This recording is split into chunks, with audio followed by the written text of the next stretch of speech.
Distro's Takeover Tuesday, the official podcast of Black Fawn Distribution, broadcasting live across the planet and retransmitted on all major streaming platforms. Tonight's program is brought to you in part by Wellington Brewery's Hellas Lager, Deadly Grounds Coffee, Twisted Teas, and of course Canada's #1 genre film company, Black Fawn Distribution. You wanted the best? Well, they didn't make it, so here's what you get. It's really not that bad. You are going to hell.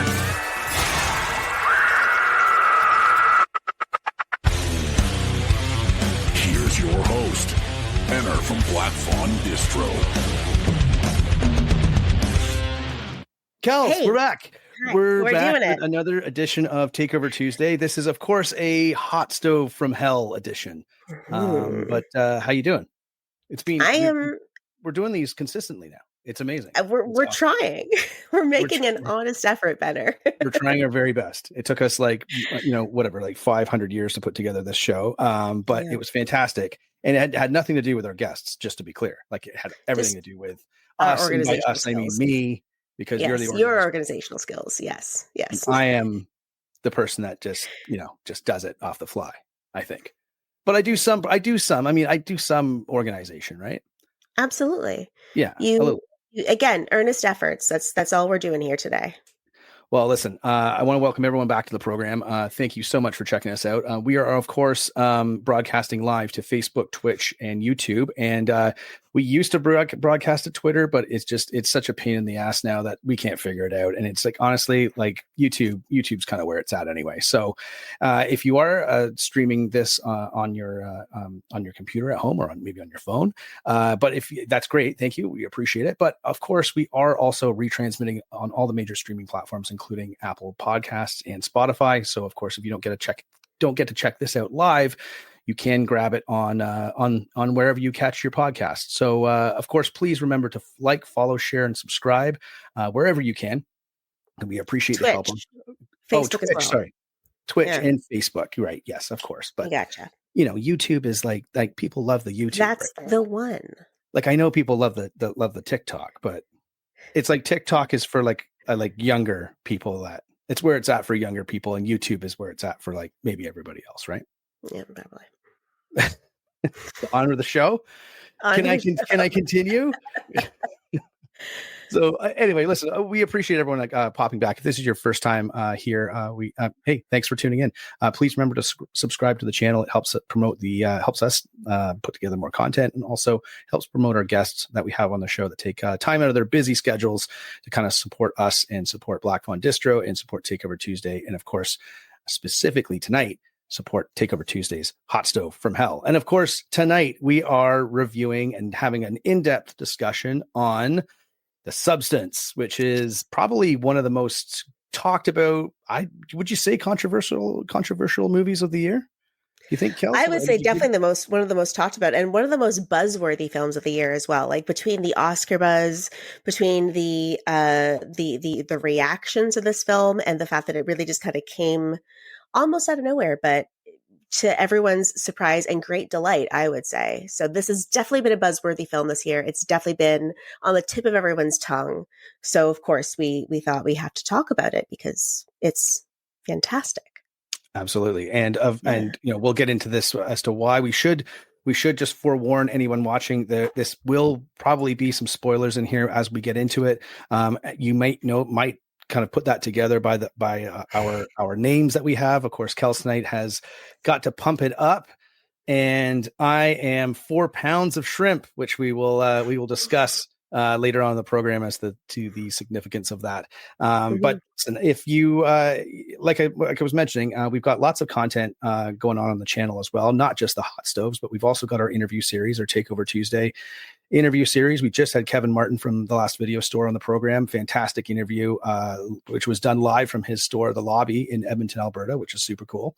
And I have, believe it or not, drum roll, please, I have started my Benner's movie reviews. That's right. I'm Benner. And sometimes I do movie reviews like once a year, apparently, but I'm trying to get back into the swing of things because your show, Streams and Screams, you've been taking out the trash with that show. You've been killing me on that show because like we were supposed to do this as a contest, a little bit of a friendly competition. And you're like leading like 25-7.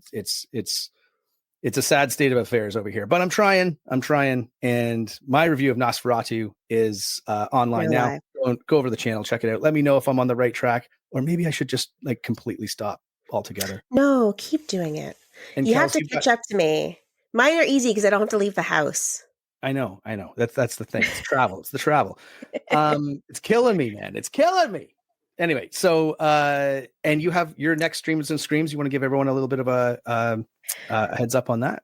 Yes, in honor of the recently deceased Valentine's Day, I decided to talk about Takashi Miike's Audition because it is an absolute classic, a banger of a film, and really, something we could have discussed on 90s Night because I believe it's a 1999 film, but I feel like that was a little bit more designed for the audience that I have on Streams and Screams, which is like they tend to really like the dark, messed up stuff, and I'm here for that. So I'm happy to provide more of those films, that being one of them, because I feel like it would be a bit of a difficult one for 90s Night, but happy for Streams and Screams.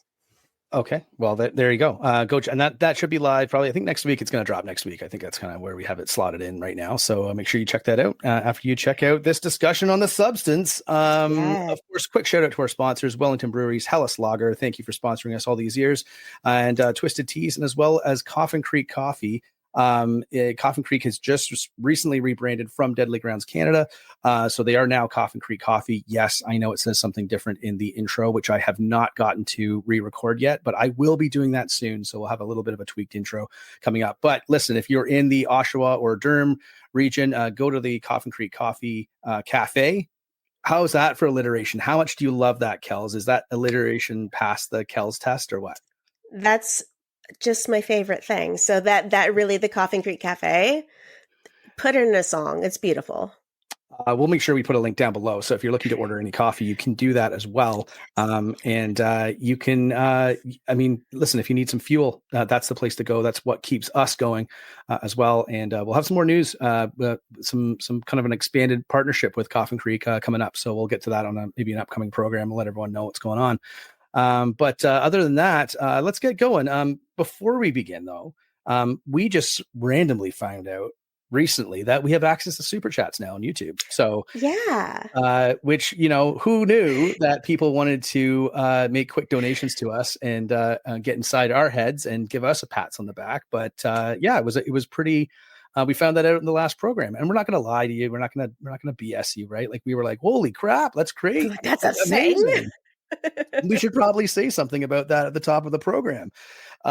So listen, if you are on YouTube, you want to be part of the program, please throw your comments down in the comment section or beside. I don't know where it is now, but we'll try and incorporate you into the show. And of course, if you want to give us a donation, you don't have to, but if you do feel like it, fantastic. We do definitely appreciate it. And it goes towards keeping the channel up and running and also provides us an opportunity to create more content when we can. I will say this, though. If you are going to make a donation, what I recommend is that if you just want to go, yo, here's my donation, we'll put that on the screen. We'll take it. We'll take it. And there'll be a big yo on the end at the bottom of the screen. But what we recommend, if you want to, is if you put together a question and you want to throw it into a donation, what we'll try and do is we'll try and work that into the discussion with our guests and get their take on your question, not just ours. So how's that? How's that for value? The Temu, it's like the Temu podcast. Not sponsored by not sponsored by not Temu. Sponsored by. We'd take a sponsorship, but not currently sponsored by Temu. So holding out hope.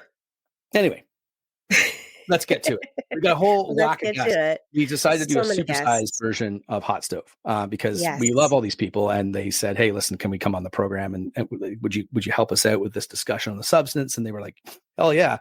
And so now we've got 20 people to bring in, but it's a fantastic group of people that we've assembled, and I'm excited to hear everyone's take on this flick because I really loved it, and I loved how it was shot, and I think it does deserve a lot of it deserves the discussion that's going around it right Absolutely. now, awards and otherwise. So, but Kells, before the last thing we got to do is talk about the creepy cocktail. What do you got going on over there in in honor of this. Creepy Cocktail Land.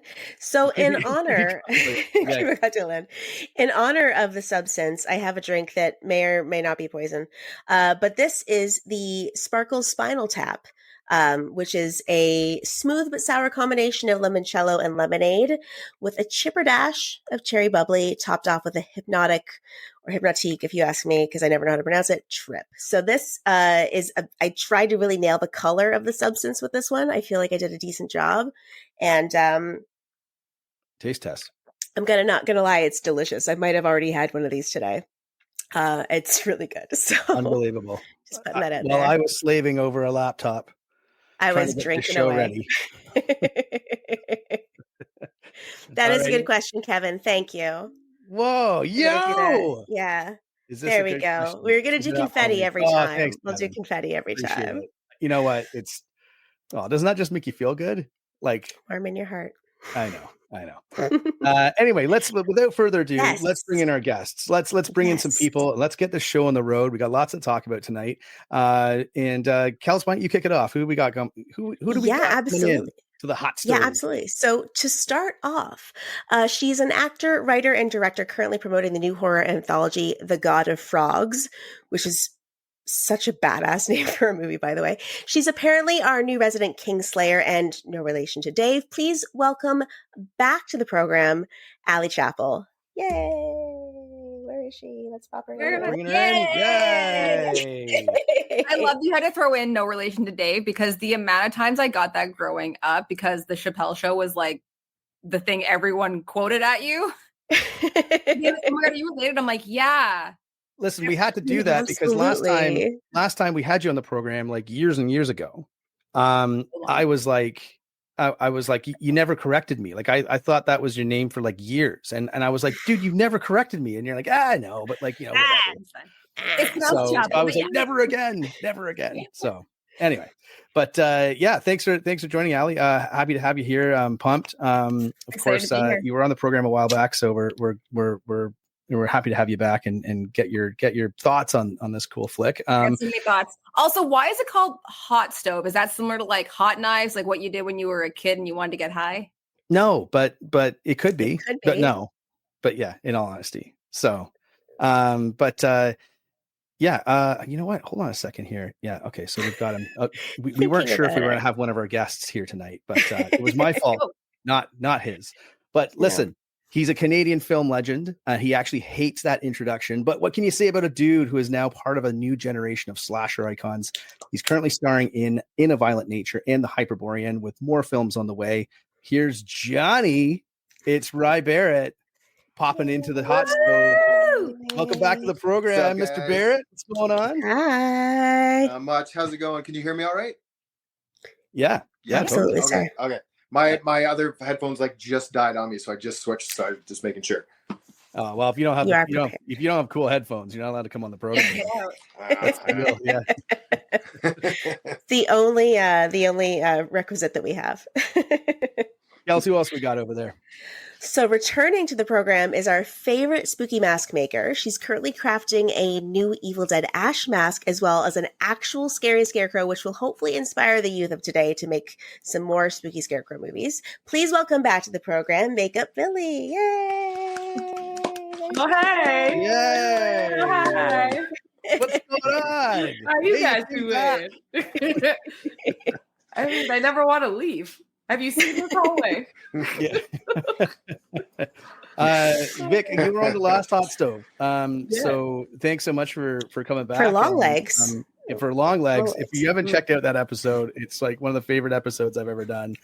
Well, I'm sure there'll be some inside jokes later on in the podcast. But yeah, thanks again for popping on and putting up with us for another couple hours. Appreciate it, of course. Of course, my dudes. I'm stoked.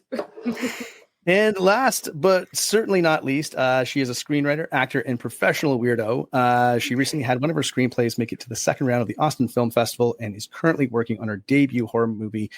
She's been dying to get back on the program and dying to get on one of these hot stove discussions. So we thought this was the perfect fit. But please welcome back to the program, Lauren Messervey. Hey, Lauren, what's going on? Hi. Nothing. How's everyone doing? We are fantastic. Pretty good. Oh. Like, this Very is the biggest excited. episode that we've done. Like, I don't even like this is more elements than my actual stove in my kitchen. So that's like crazy, right? I have a five element stove, and this is 6. It's the super hot stove. All right. Super hot. Yeah. So hot. Super hot stove. Kevin's out here just like throwing the good compliments. Yes, Hey, Kevin. super What's Good up, vibes man? from Yeah, Kevin. that's why we Good put him on the vibes from payroll. Kevin. Love this. And once again, like, we're gonna get into it, get into the substance. But welcome everyone. One of the cool things we love and why we love doing these. I'm not sure if everyone has met everyone here. I think most people have, but maybe some people haven't. So I'm not sure about that. But it should make for an interesting discussion. Of course, we love all of you, and thanks again for making the time. And of course, if you're tuning in on YouTube, leave a comment and if a donation on a super chat if you'd like on our YouTube We'll channel. throw up And we'll confetti. incorporate you as part of the show, and you can ask all of these fine, awesome people what their take is on your question. But whatever, keep it real, keep it cool, and let's get going. All right, where do we want to start, Kells? I'm going to kick it to you. I feel You like we love should this start with a movie. synopsis of the film. Oh yeah, because I forgot it, or Yeah, because you forgot it. So I will say it. yeah, In go the ahead. substance, for those who are not familiar, a fading celebrity takes a black market drug, a cell-replicating substance that temporarily creates a younger, better version of herself. So this is a film starring Demi Moore, Margaret Qualley, Dennis Quaid, and directed by Coralie Farjah. This is a fantastic film. Obviously, we're all very excited to talk about it, and I really wanted to start with everyone's first reactions to the film and kind of when you first saw it, what you thought, how you felt, why you felt it, all that good stuff. Who wants Of to course, go Kevin first? feels like he's got to balance out some stuff with our super positive. I'll go first. Sure, yeah. Yes, Yeah. absolutely. So first and foremost, the substance inspired me to grow my hair out like crazy long. When I saw Demi Moore, I was like, yeah, this woman is bringing back the long black hair. Exactly. I'm into it. I went in not really knowing what to expect from this movie. I saw the previews and I heard the buzz from the Cannes Film Festival. And then I went with one of my best friends who we typically go to see all the horror movies. And I was just enamored, first and foremost, with the fact that the vast majority of the effects are practical effects, which is something that you don't normally see in filmmaking right now. So that immediately grabbed me right onto the heart. Second, Demi Moore's performance for a woman who's been in the industry and has basically lived the storyline of The Substance in a far more subtle way was just an amazing casting choice. And she was such an incredible performance overall. And I think what I liked the most about it is when you see a horror movie and the messaging is subtle, that's not the case in The Substance. It's right in your face, Understatement just of the year. staring at you, but it doesn't fucking matter because the substance that it is, see what I did there, is so good and so well crafted that it doesn't need to be a really covert metaphor. It can be exactly what it is unapologetically. And I think that's kind of ultimately the glory of The Substance, is it's unapologetic in the beauty that it is. Absolutely. Good thoughts. Good thoughts. Next. Ali, what do you think? Ali, I'm going to toss over. Yeah, they put Ali on the spot, right? Yeah, let's just the first time I saw it, I loved it. I feel like I'm now realizing that I've been pronouncing Coralie's last name aggressively wrong. So have I. For the longest time, I had to look it up because I was I'm sure I'm doing this wrong. I'm sure I am. I just keep being I looked it up today. No one else in Hollywood is named that, so you're gonna know who I'm talking about. I don't have to say the last name. But yeah, the first time I watched it, I left the theater being what the fuck was that? It's not by any means a new trope. I don't want to say story because the way they did it is very, very new. But the trope of it is once women honestly get past 35, they're useless to everybody. We all know this. There's a whole TV show dedicated to it called Younger. But I loved it. I've always loved Demi Moore. I think her acting is just just brilliant. I think it's been long overdue for her to win some awards, like 1,000%. And also, the second that I left that theater, I'm like on like Amazon and on different websites being like, where do I find this yellow coat? Yes. Yellow Yes. coat, Oh my God. where do I get it? It is a vibe that I need in my life every day. I couldn't get over how awesome her speech was at the Golden Globes when she won. Yeah. And just the fact that like she had said that she'd never won an award for anything, like any part of her acting, which if you really think of like, it's funny, like she's one of those actresses that now that she's sort of, you know, had this career that's already existed, how many roles she's actually done. Like her body of work is fairly comprehensive. And I think it's one of those careers that needed a little bit of a jolt, I think, with a project like this. Because I felt like the film itself, I think was really uncompromising. And Lauren, I think you put it, like you it is very in your face. It's very, you know, take it at face value. It is that's the movie, right? But I do feel like there was a lot of nuances in it as well, which I thought were pretty cool to watch. And of course the practical effects were like mind blowing and shocking and you know, everything that you kind of want to see in sort of a body horror movie. But I did feel like uncompromising. I thought Demi Moore was I don't know. I just think it was like I can't believe she was in this movie. Like I can, right? Like, but it's one thing to read this film and then go to film it, right? Like I would love to read the script just to see kind of what it looked like on paper. But Vic, your thoughts? You're a huge, massive horror fan. Nice lid, by the way, of course.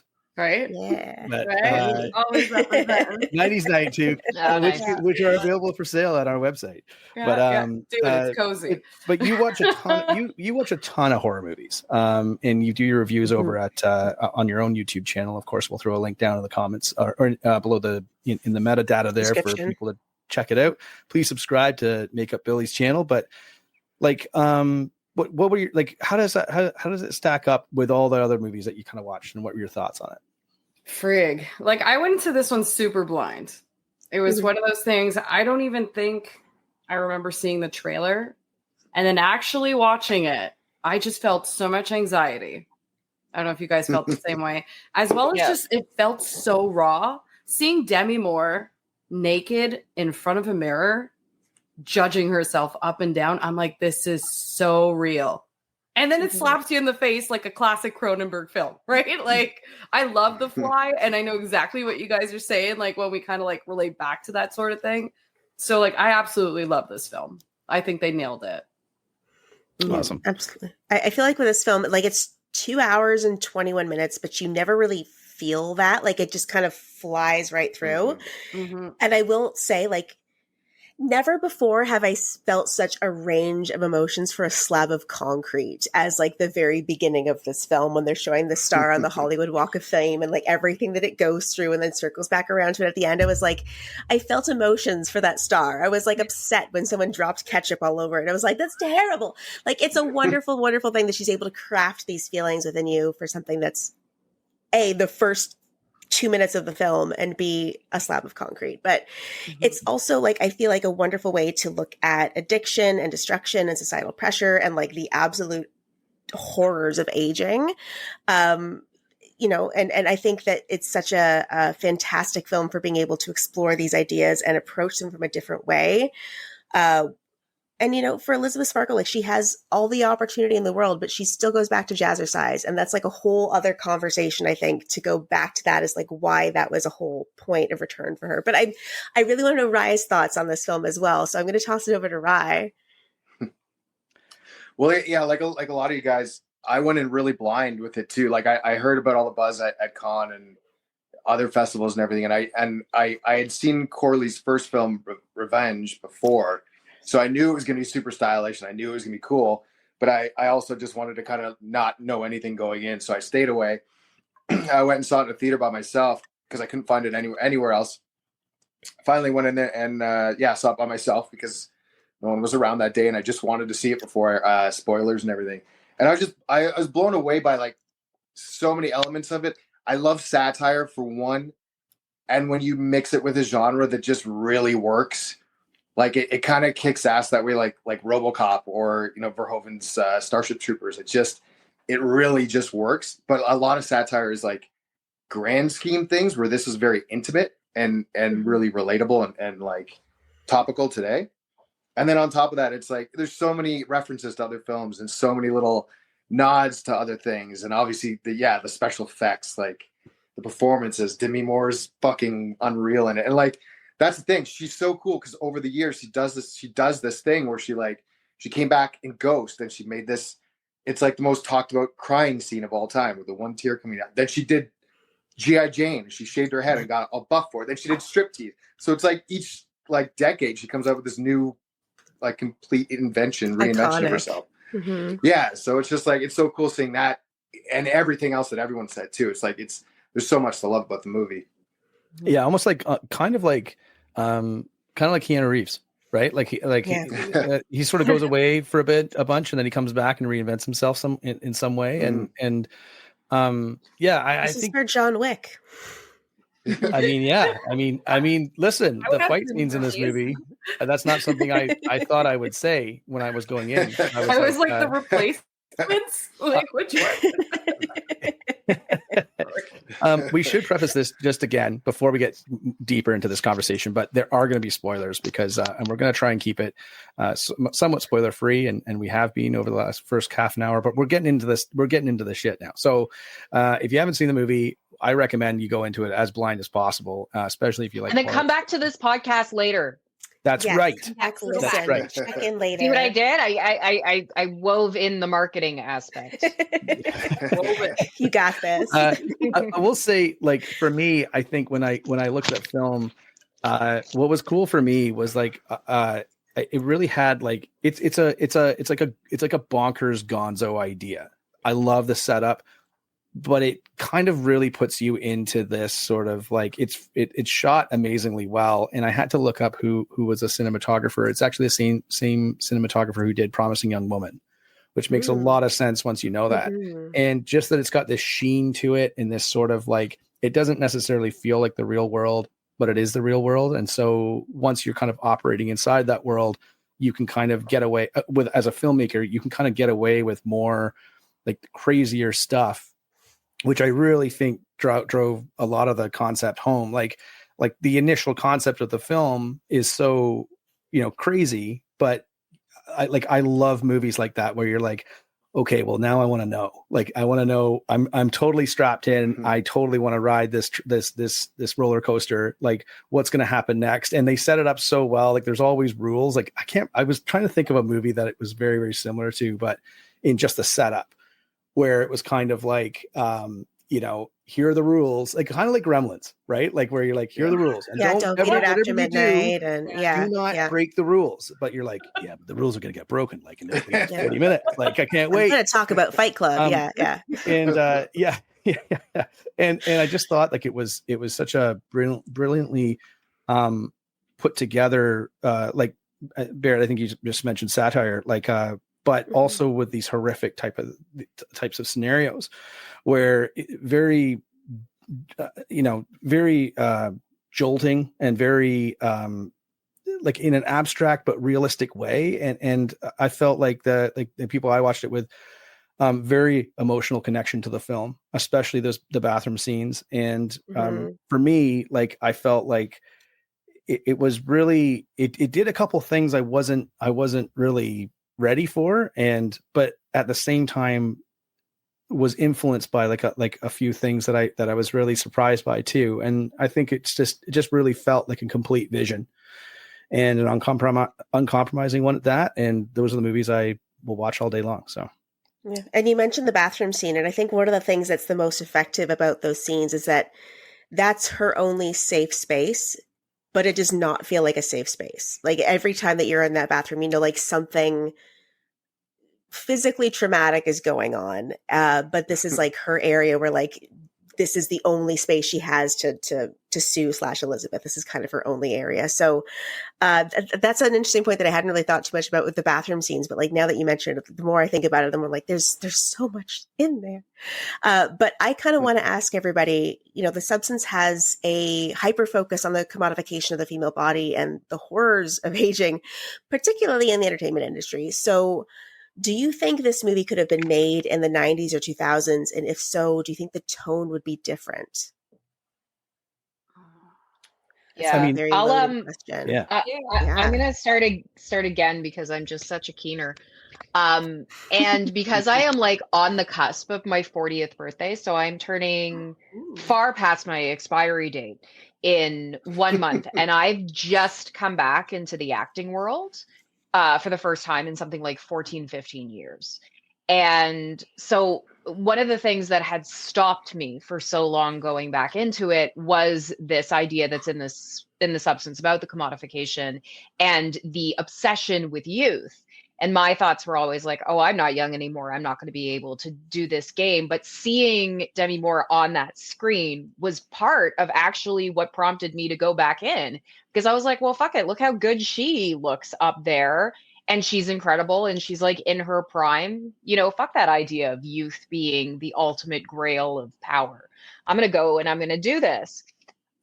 For that reason, I think that because of the way that society has changed, it is best suited to this era.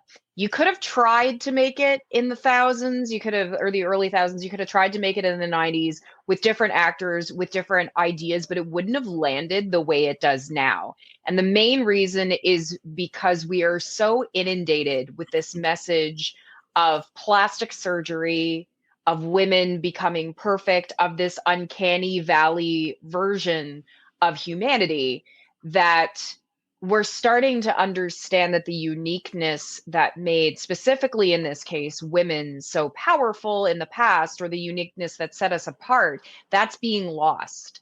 And so when the Substance comes up and it shows that in sort of that metaphorical tone, that helps us understand why we've gotten to this point.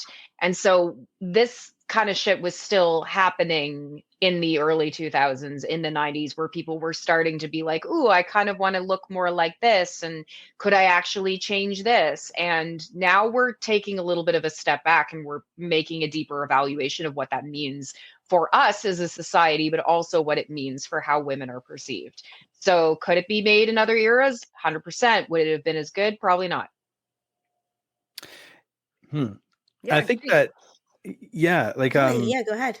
Sorry, Ali, did you have a? Yeah, go ahead, Ali. Yeah, I think that, especially if it was made in like the early 2000s or in the 90s and stuff, it would have been much different, because I don't think it would have been a female director. I think it would have been a male director telling what they view as a female story. And I don't think it would have been, Demi Moore, who's 61. It would have been someone who was like 40, and they would have shoehorned in a love story for some reason. And it would have been more of that male gaze gratuitous nudity versus what I feel Coralie did, which was they're just naked. This is just what it is. It's just a fact. Yeah. These are boobs. This is a butt. They're just naked. And it would have had probably someone with like I love Demi Moore's body. I love that she has embraced it, but I feel like it would have been someone who maybe has a tighter butt, maybe looks a little bit better than Demi Moore does in this, even though I think she looks fabulous in it. And yeah, I think mostly I don't think it would have been directed by a female. I think it would have been a lot more massage. I don't think the men would be as the caricatures that they are in this present day version of it. Like, I feel like they would have given Dennis Quaid a lot more to do. And I think that that's why this works, is because they're like, no. He is a character of a douchebag.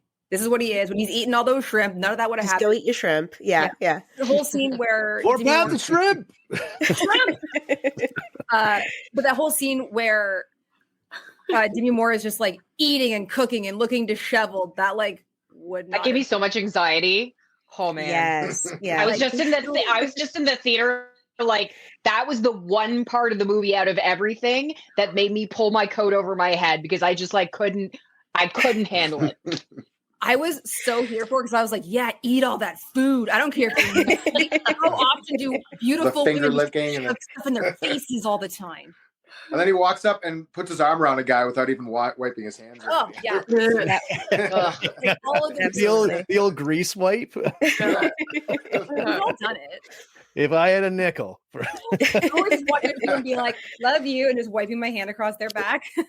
So I was going to save this for later, but my name is 4 Pound Shrimp tonight. 4 pounds of shrimp, because apparently Dennis Quaid ate approximately 4 pounds of shrimp in the filming of that scene, which is that's a lot of shrimp. Which I was like, that's a lot of shrimp. That's commitment. That's commitment for a role.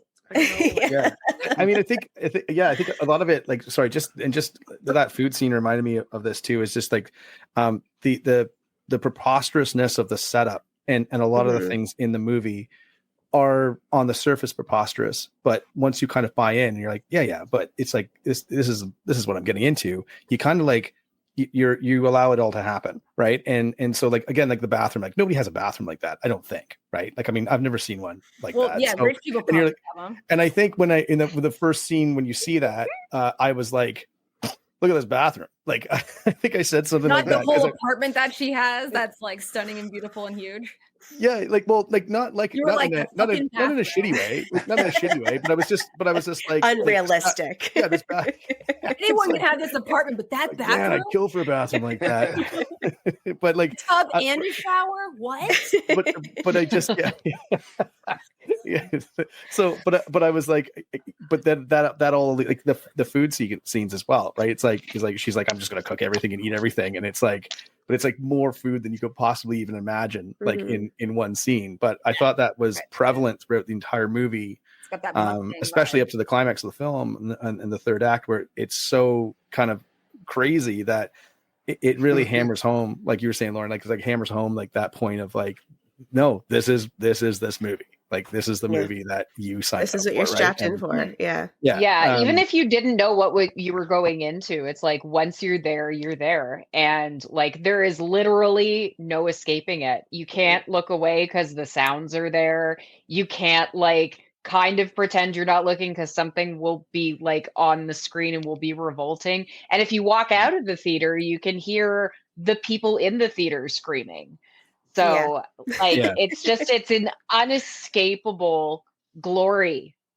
Yeah. In the fact too, that like subversion of the audience, where I thought like the scene with the finger, I thought was really brilliant. Great makeup, like amazing, but it was so like, it's like, and I noticed like how she filmed it was like, the finger is always in frame, like it's always there to remind you and stuff. And then I was just like, I'm like, no, like that's when you would stop. Like you wouldn't do any more than that. And then she's putting on the gloves when she's going on that date. But then you're like, oh no, like this is gonna get worse and worse. And yeah, I don't know. Like, the whole film is kind of built that way too, right? Like at the very beginning of the film, it's all gloss, it's veneer. It's glossy, it's sexy. It's like a car commercial. Mm-hmm. And then it slowly starts fading into, oh no, this is the reality. And then this is the grotesque that comes with all of that kind of thing. And you watch the movie gradually change from that. And it does it so well. And it just keeps you along with it. Mm-hmm. Absolutely. I feel like if this was made in the 90s or 2000s, first off, a reminder that the 2000s brought us like Euro Trip and White Chicks and Freddie Got Fingered, and like that was the comedies of the time. And I feel like they would not have been able to handle this film with the maturity that's required to get it done. Freddie Got Fingered is a classic. Yeah, I don't know why you're ripping on. I don't know why you're ripping on Freddie Got Fingered. But. I'm not ripping on. I'm saying it's a fact. That is a film. That's a film that, like, again, not a bad film, but very different from The Substance. Absolutely very different from The Substance. What? So I feel like this is a film that those two movies. You're like, this movie isn't Freddie Got Fingered. It's not that. Thinking it's that. Is that your pairing, Kells? It's not White Chicks. It's not American Pie. Like, it's different from those. No, but I feel like, as Ali was saying, like, it would have been handled by a male director. It would have been handled a lot less delicately and a lot less realistically as well. So I feel like having this film done now when it's made, following all of the movements and the awareness and everything that we've been kind of flying through over the past, 5 to 10 years, this was the time for this film to be made. This was the cast and the crew for this film to be made. And I feel like that's kind of one of the things that makes it so special, is that it's very much of its time, but it's also a very classic concept as well. It's very Picture of Dorian Gray. It's very like David Cronenberg's The Fly. Like it's not a new concept, but it's told in such an interesting way that I think makes it really, really special. But Makeup Billy, let's hear your thoughts. On the spot. Yeah. I I honestly think that if it was made in the 80s, it would probably still be pretty decent. I do think so. Just not just effects wise, but again, like maybe Cronenberg would have been the one who directed it. But, like if we're talking bodies, it would have been so different. Kind of like you were saying. And like even thinking like 90s, 2000s, like that would have been massive boobies on screen, butt.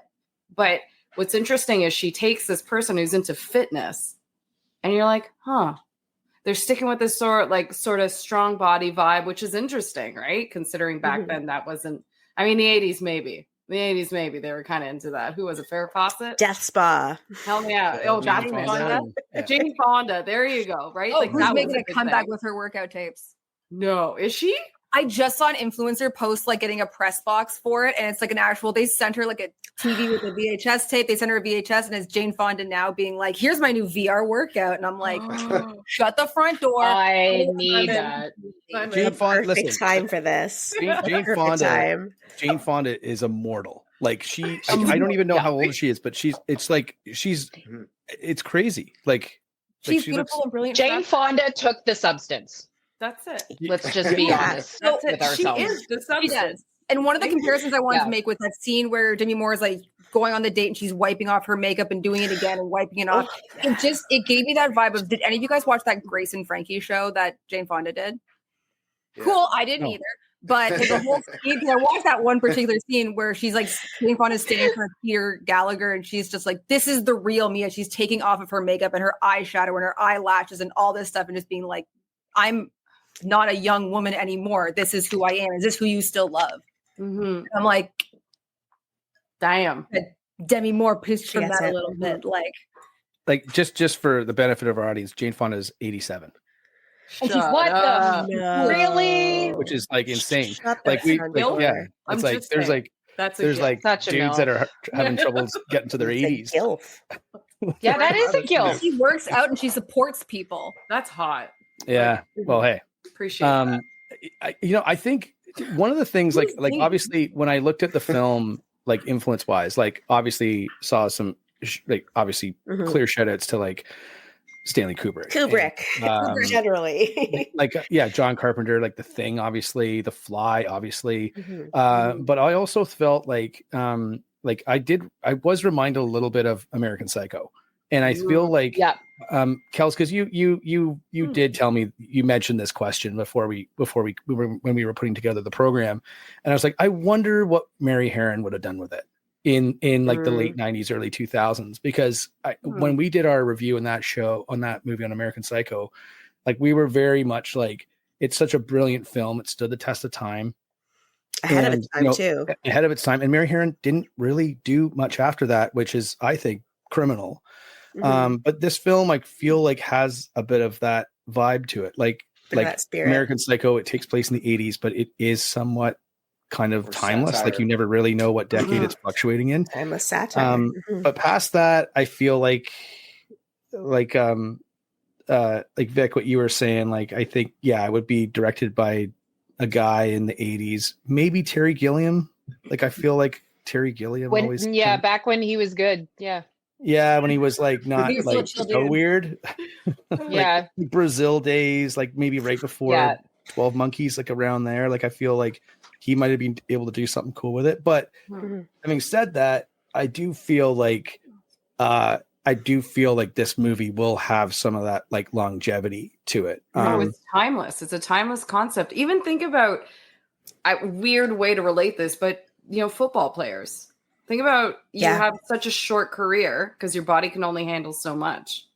right? Absolutely. Like, Yeah. Any athlete. acting, modeling. There's so many things where like this is like a scary part of it where like they throw it in your face, but it's like, I mean, you know, it doesn't have to be that way, right? Yeah. And then we need the people who defy it.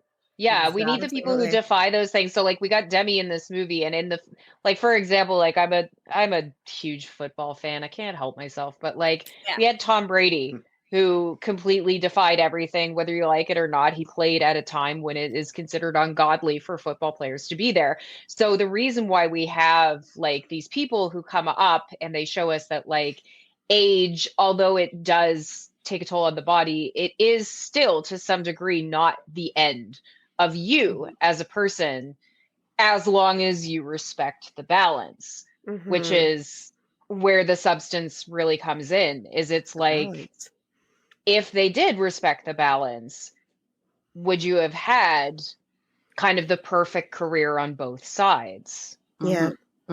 Yeah. I think that's the substance too, is them being like, let's find two people who can respect the balance. Yeah. Are they actually doing a second? No, probably not. I like that's it's like a one and done thing. I don't think you can improve on greatness, you know. Like American Psycho 2. Hey, but I'm like, that wasn't supposed to be an American Psycho movie. It was a whole other thing that they tacked on. And they American just like Psycho. tack it in. Shout out. Shout out. American Mary. I've seen it.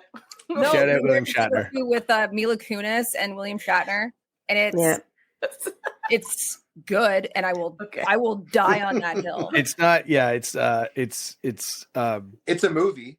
I could see William Shatner playing. Yeah, it is one of the movies of all time. Yeah, William Shatner's also like 190 years old too. So I mean, maybe he is using this. Rogue Toad's like, no, guys. It's true. It's true. We're just gonna, and that's the second part of our show. We're just gonna look up famous people and figure out how old they are, and figure out guess whether or not. All the time. Yes, especially after the SNL 50, I'm like, how old is Bill Murray? Yeah, William Shatner's 93. No. That's crazy. Oh, wow. Is he's still alive? Yeah. Still making masks of him for Michael Myers. Of course, he's still alive, right? So his face is for sure changed. Bill Murray's 74. So Bill Murray probably not using the substance is what I would say. Chris also doesn't like it. It is very this guy. Yeah. Ali, people are devoted to proving you wrong at this moment. I gotta see it now. I think like the one thing I wanted to add to it is actually before I forget was the only thing I felt that made this movie function a little bit better, making it like now in current society, at least for me, right? Like I know that there's a whole other part of this movie, but I thought like the outline of this movie, or just the things that were kind of happening on the peripheral, I think were like, I loved how everything came in sort of like a cardboard box. Like, it's like that, it's just like an Amazon delivery, I guess. Like you can order anything you want online. So simple. I loved, and the one thing too was like, I think that for me, like that kind of put it into perspective. Like whenever you order a bunch of Amazon stuff sometimes and it shows up and then you're just like, how much, like, what's my carbon footprint? Like, I don't even know. Like, but it's not zero. Like, it's not, it's not net zero. I'll tell you that much. And thanks, past me. Like, maybe if I just recycle it, I'll feel better about all these purchases. Right. But I felt like the one thing, I have to watch the movie again, and maybe someone else can tell me this, but when she goes to the lockbox and she opens for the refill, and there's a whole bunch of boxes at the start. Do those boxes get smaller? Like the number of boxes get smaller over time? Because I think the second time she goes back, there's like less of them. But I could be wrong on that. Well, I think so. But I felt like when you rebuy anything, when you buy a pack of razors, you get the razor handle and then all the razors. Then when you rebuy stuff, you're just getting the razors.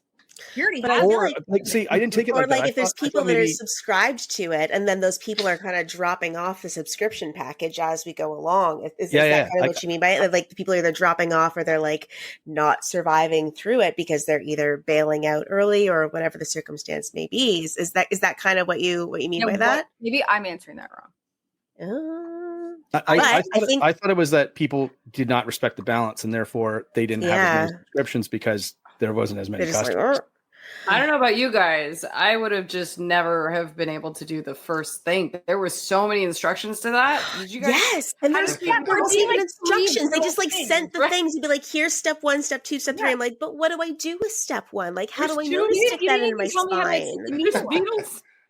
Yeah. And is there do a I fill reading these list? like this things one at a time? Do I have to do all 7 at once? Like, how do I do? I 100%. I would have been way too confused to Yeah, do I the was like, substance. I would have it's not the a, box it's not a would have come Lego in and been like, model. "This is The too initial much." one would probably work out, but It's the too second much. one where there's nothing, you're just like, so I stick this in her spine and then I pull Yeah. stuff out. Yeah, it Like was that like worse seems than like me to IKEA. do some pictographs. Exactly. So going along with that idea of people dropping off or people that are not respecting the balance of the boundaries, I kind of want to discuss this idea. Is Elizabeth Sparkle's relationship with a substance kind of turns her into an addict for youth and admiration. Could there possibly be a way to use the substance and not get addicted? And do you think this is part of its design, that they know that you're not going to be able to respect the balance and they kind of feed or thrive off of that? Yeah, That's no, my there's no question. way to not be addicted to it. Yes. There's Yeah. the way that they promote it, the way that it is shown, and the way that it is kind of like slipped under the rug to her. There's no fucking way that and another interesting story, although I am totally anti-substance too, would be the company that created this and how they've specifically gotten people hooked onto this specific concept At no of charge, themselves. too. At Yeah. no charge. At no charge. Yeah, that's And the part that always got me. yeah, and for me, like as I was watching it, like I am the kind of person that I would never do this under any circumstances because just the idea of another me is too much. I don't want that. But the whole Well, I mean, you might be thing, on the show more often. Roll at Like- us. I want don't- to love me, but I want to be I'm not. Never wanted to wear your own skin? That's No? it. No, you know what? No, I already feel inhuman enough. I don't need more. But like I think that like one of the key metaphors, and like I got a lot of the plastic surgery out of it personally, is I think that what appeals most to somebody who has an addiction to that youth is the idea of being immortal and being Mhm. truly immortal. Like ultimately, I think that's the reason why everybody deep down wants to be someone special, because it's the way that they combat death. How do you beat death? You make sure everyone remembers you forever. And the substance feeds off of the idea that the only way you can achieve that immortality is if you take this and if you are a better version of yourself, a more memorable version of yourself. Yeah, they would. You couldn't respect. No one would respect the balance. Balance doesn't exist. And the value that come like because it says that it doesn't come at a cost, but under the between the lines, I think it's being supplied by all the people who are profiting off of everybody who's taking it and being younger and doing these things and being manipulated and exploited basically. So it is one of those things where you can't. You wouldn't, if you're in that position, it separates the egos. There's a super ego and an id. And basically the younger version is the id who's just going to do whatever the fuck they want because they no longer need this ego. But then the super ego is like, wait, we got some rules we got to follow here and we should be doing that. But then, it's too late. You've already separated everything and they're doing what they want. It's like a classic Jekyll and Hyde kind of thing. That's also a crazy concept that you just brought up. The fact that it could be all the massive production companies that are behind it all. Yeah. All those executives that are there, in the TV studio, being like, oh, smile for everyone. And her teeth are falling out. Like that. Yeah. It's that VIP structure behind it. That's again, profiting off of. That's an interesting point. I hadn't thought of that. I like that. I do know the scene where she's filling up all the jars. And she's like, no, I'm taking over. When Sue is like, no, I'm not going back. I can last out and you're just like, one, Vic, I thought of you because I bet you, I would almost bet $1,000 that you said, oh no, when. But I like you already know about the finger and the leg, and then you're like, oh, don't do this, and then when she wakes up eventually and she just screams in the darkness, and you're like, you haven't even seen her. Yeah. You haven't even seen Elizabeth come out yet. And then she does, and you're just like, oh my God. This is, and because it's irreversible, right? And I think it's just that I got the sense that it was sort of people being able to, because Kells, I think you're right. I think it does pour into like addiction as well, and maybe not so much addiction. Like I think that's part of it for sure, but just the people pushing the envelope a little bit, right? Like people say, "I'll be fine. It'll be fine. It'll be fine. It'll be fine," and like not taking the warning shot seriously. I think that has to do a lot with addiction, but also I think like just general mental health issues. I think overconfidence too, just like I will be fine. Yeah, addicted to just work. power through it. Like you'll be fine. And I think I don't think that's necessarily the main message of the movie, of course, but I just think it's like a little bit of a thing where it adds to to sort of the overall creation of the monster at the end, right? Like it's I don't know. I love movies that are like that test the audience like this. That and like, could you rationalize doing it? Could you rationalize taking an extra day? Could you be okay with that? And then eventually killing your other part of yourself in order to kind of sustain this other level. A weird hand over it. Like, I don't know. It's a whole thing. I think that's the thing. It's like, it's the hand, like when they started, it's like hand. Like if it's something you can't see, if it's on my back, who cares? This is my kneecap. I'll just throw a pair of jeans, right? But like it's something you always. It's so interactive with the world around you. But yeah, I don't know. I did think about like it's one of the again. It's like kind of going back to that bathroom thing where you're like, well, I wouldn't do this, but then one, you wouldn't have a movie, but secondly, it's just like you've already bought into everything. Already you've already bought into like how she activates and how she switches and how she feeds herself. Like you've already bought into this whole thing and you're fine with it. Like you've bought into the rules of the world. And so therefore everything else that comes after is a natural progression of where you think the characters would go through. Right. So it is also kind of interesting that you mentioned mental health as well, because this could also, like, if you take a step back, it does kind of reflect on, like, say, bipolar disorder, where you have like these two very distinct sides of yourselves. And if you think that you're doing really, really well with one, so you don't need to take the medication, just keep going, and like go through this manic state over and over and over and over and over until you have this big crash at the end. And it just really comes back to bite you and you turn to this big monster and everyone's terrified of you. And like, there's really a lot of parallels that can be drawn to mental health as well as addiction, as well as, again, like that idea of like flying too close to the sun and thinking like, it's not going to be me, like I'll be fine, like I know I'm not supposed to do this, but like I'll be fine, is kind of that whole vibe that persists through this whole film. So I think it's a really interesting way to kind of, there's a lot you can pull out of it, I think, which adds to the flavor and adds to the effectiveness of this film as a whole. I think I just want to give a quick shout out, just because I'll forget otherwise, but just the stuff that is preposterous to the film, but that works, is that big shout out to like the neighbor guy who's like her like because just saw your show. I'm not saying like it's just like because we're all the business, right? Basically, and it's like I know that like Barrett, this, like it's like that role is like a big role. Like he's got multiple lines, multiple scenes. He probably shot it in an afternoon, but I'm like, that guy is gonna get remembered for that role forever, just because he's in one of the biggest movies of the year, right? So I don't know. I thought it was he kills his scenes. He like crushes it every time. He's so funny and so like just endearing in a really dorky kind of way. I think I just want to know what was how many people auditioned for that? Like how did they how did they narrow it down that way? But also what was interesting is like as a woman and as women, we all have met that guy. He's knocked on all of our doors at one point or another. And we've had this really awkward moment where you're like, God, I would do anything for this moment to end. And just seeing it on screen, it was a very similar feeling I had to watching, as you mentioned before, Ben, Promising Young Woman, because it was like, oh, I've met this dude and this dude and this dude and this dude and this dude. And that's another reason why I think it had to be made by a woman at this time, is because that feeling of just existential exhaustion from a conversation with some dude who just really wants to get into your pants is a feeling that can only be truly recreated on screen by a woman.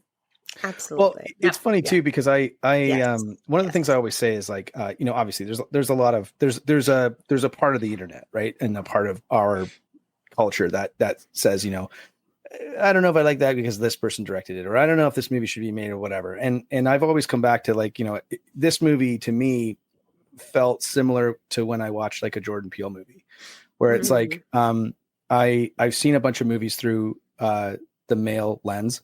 I relate to those movies because I have a male lens, right? Like it has some sort of component to me because it's closer to me. However, I do like watching and specifically like a white male lens, right? Like, and listen, I don't care about that. Like that's some of the greatest movies being made by white male directors, right? But having said that, I always come back to this, and this reinforced it for me as well. I like watching movies, especially horror movies, through a different lens than that, because one, I don't quite know what's going to happen. And it's told from such a different perspective that I'm not necessarily, I don't quite fully understand it in the way that I would another movie. And so I felt like this movie, especially, I think Kells, correct me if I'm wrong, but whoever said this, but was like the male characters are kind of throwaways, right? They're kind of like, yeah, they're here. And then, out of the way. The real movie is about the protagonist and antagonist, which just so happened to be the same person. And I felt like that was the most interesting watch, because the violence in the movie and the shock value in the movie is essentially created by, one woman against another in particular scenes, which I felt was, again, something you don't necessarily see a lot of, especially in, I don't want to say this is a mainstream movie, but it is I think it is now, right? Like Oscar nominations. Oscar nominated. It's not an artsy type of film. It's people will be referencing this movie forever. But I just felt like it was interesting to watch. And also I got some laughs out of me too. The one at the end when, sorry, Kells, correct me. What's the monster's name?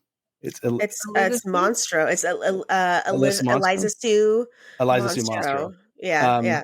When she's trying to put on the earrings and stuff, and then she doesn't know what to do, so she just cuts out the picture and she puts on her. I laughed so hard at that, and I was like, I know I'm probably I am supposed to be laughing at that, but maybe not really, because it's got such it's got more emotional heft than that. But just the fact that she shows up to the thing and all the studio execs and have no idea, they're just just smile, and they're just they don't care, they don't even realize it until the blood starts going. And I just felt that was really funny, because I also feel like that ties back into something we were just talking about when the movie was could the movie be made in a different decade. I think it's something about that still speaks to me, at least, about the vapidness of corporate culture. And and the awareness of that vapidness as well. And yes, things being disposable on the one side and treated they're one use, they can be discarded, of course.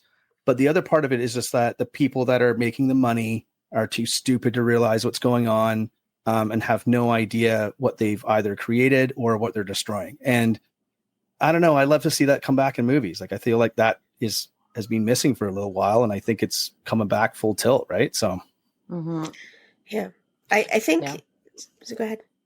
I was gonna say, how do we feel about her being called Sue? Her hot body is just Sue. Did you guys feel like that was a strong name? How do you guys feel about that? I expected at least 2 syllables. I don't know. I like it because it did the thing that it made her mouth a Sue. It made a Sue. Which I always find that when men direct stuff, they love a girl who's Sue. So that's a valid point. And just and then there's the scene where it's just the 12 different TV screens, and they're all just Sue, hyper close up. That's a valid point. Yeah. I was just too distracted by how hot Margaret Qualley was. Right? And then I would take a couple of minutes and be like, she's married to Jack Antonoff. And then I would go on that tangent for a little bit. And then I'd come back and be like, oh man, look at her body. Jack Antonoff. But also, they put fake prosthetics on her. Prosthetics, yeah. Yes. Because even she wasn't perfect enough, right? And that's really interesting. I didn't know that. Yeah, I didn't know that until after the movie. That's to match the bodies, I think, wasn't it? To match Demi and her. I assumed it was that, but I think it's that, and also to fill out that leotard thing she wears, like the pink probably. one. Yeah. Chicken I want cutlet. that This is leotard. an excuse for me to frame my boobs and be like, yeah, you know this thing. This guy. This guy right here. This guy. I have a question. Who's that? Who's that guy? That guy. That's her dude. That's her husband, I don't man. know how I feel about that. He's got a hot brain. He's got so much brains. Hot brains. So much. Hey, man, he's got a really good. So hot brain. He's got a great I have a personality. All right. question. Yeah. Fantastic. Yes, Lauren. I gotta ask everybody this because this was something that I thought. Okay, so obviously there's a sexualization component to when you see Margaret Qualley, and to some degree with Demi Moore at the beginning too. What for you is the difference in the portrayal of the sexualization of women when a man directs a film and when a woman directs a film? That's a great question. I feel like if I can jump in on that, I feel like there's something almost satirical about it when a woman directs it, that like you can tell like it's so overly emphasized and like lens flare, like it's so over the top and so exaggerated that like to me that's what I took away from it. Like I remember hearing somewhere that there was someone, I feel like maybe on Letterboxd, it was complaining that it was like a very misogynistic film. It's like, well, not really, because when you look at it, like it's clearly told from the female perspective, and the female perspective understands what the male gaze is. And to me, it's making fun of the male gaze for the whole film. Because also, again, when she has those bathroom scenes where she is in her safe space, it's not sexualized.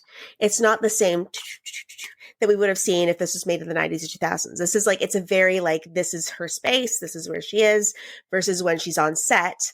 And even the first scene of Elizabeth's, I forget the name of her show, but that versus Pump It Up with Sue, the presentation is like almost like maternal in Elizabeth's scenes of like doing the jazzercise versus like Sue's, which is like very overtly sexualized.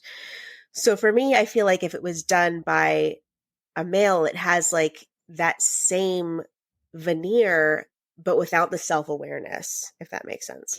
Yeah, it reminded me, like the presentation reminded me of the opposite of what Euphoria is. So I vividly remember watching the first episode of Euphoria, and within about 20 minutes, I was like, this was written by a middle-aged man. Oh, yeah. For sure.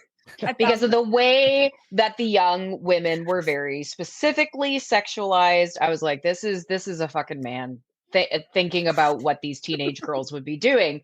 Yep. And you look at even like, what's Coralie Faget? Is that the pronunciation? Did I just ruin everything? I think I've pronounced Coralie Faget in my head forever, but apparently it's Coralie Faget. So I'm still trying to wrap my brain around that. But yeah. So I'm just going to call her Coralie if she ever hears this. Sorry, we're friends now. We apologize. But even when you watch Revenge, which is her first film, absolutely. There is, of course, this woman is barely dressed for the entire film, and there is nothing sexy about it. Absolutely nothing sexy. It is not sexy. It is what would happen in this situation. It is the difference between that and, like, for example, like Megan Fox in any movie where men have sexualized her. And like you said, there's like that satirical element to it. But you can just like, there's just sort of like a feeling underneath it that it's like, as a woman, that you feel seen.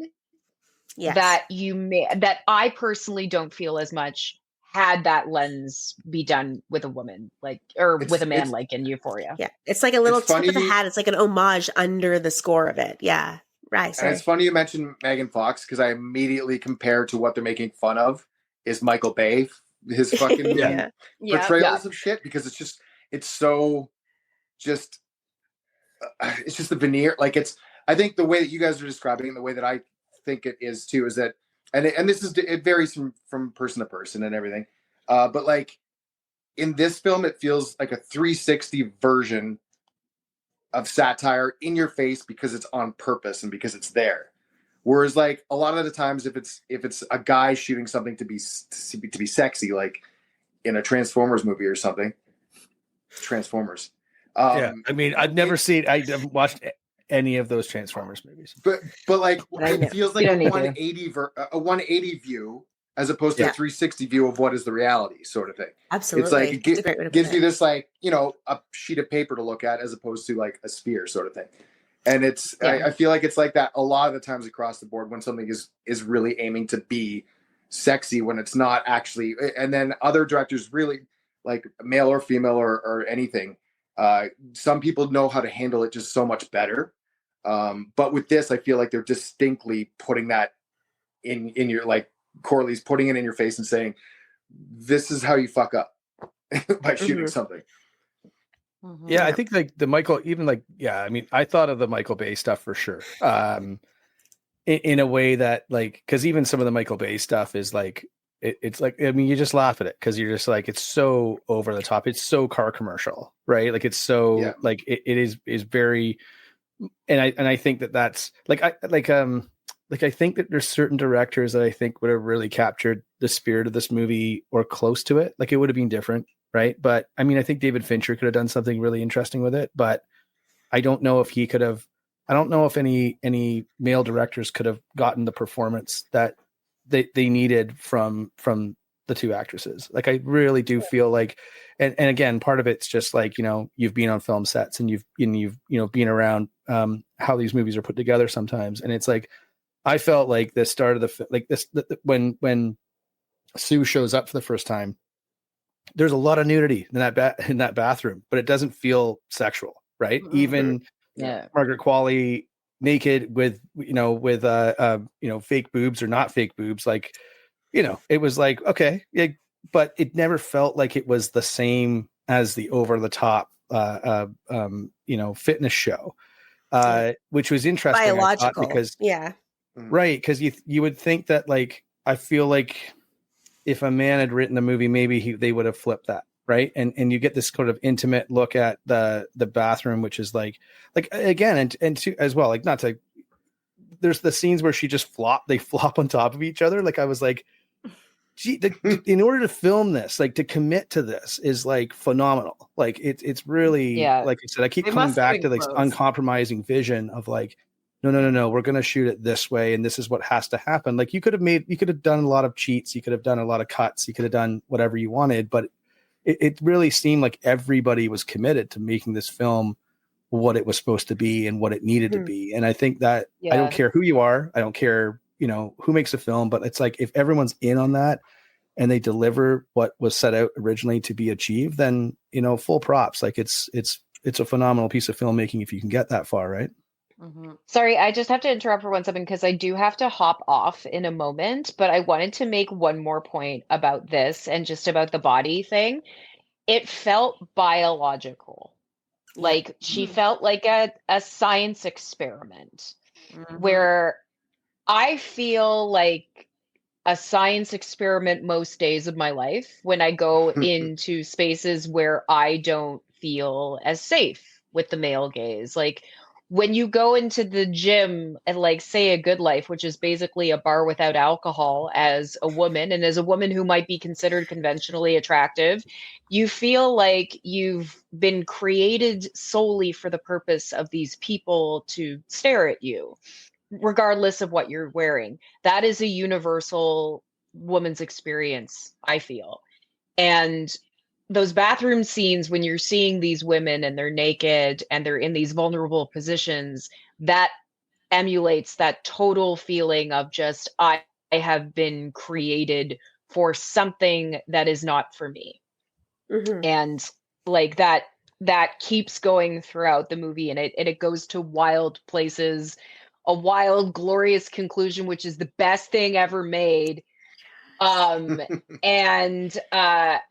It's just, it's not going to win Best Picture this year because fucking Adrian Brody's nose just got out of control and he did some fucking movie about architecture and everyone's going to vote that one. But brutal.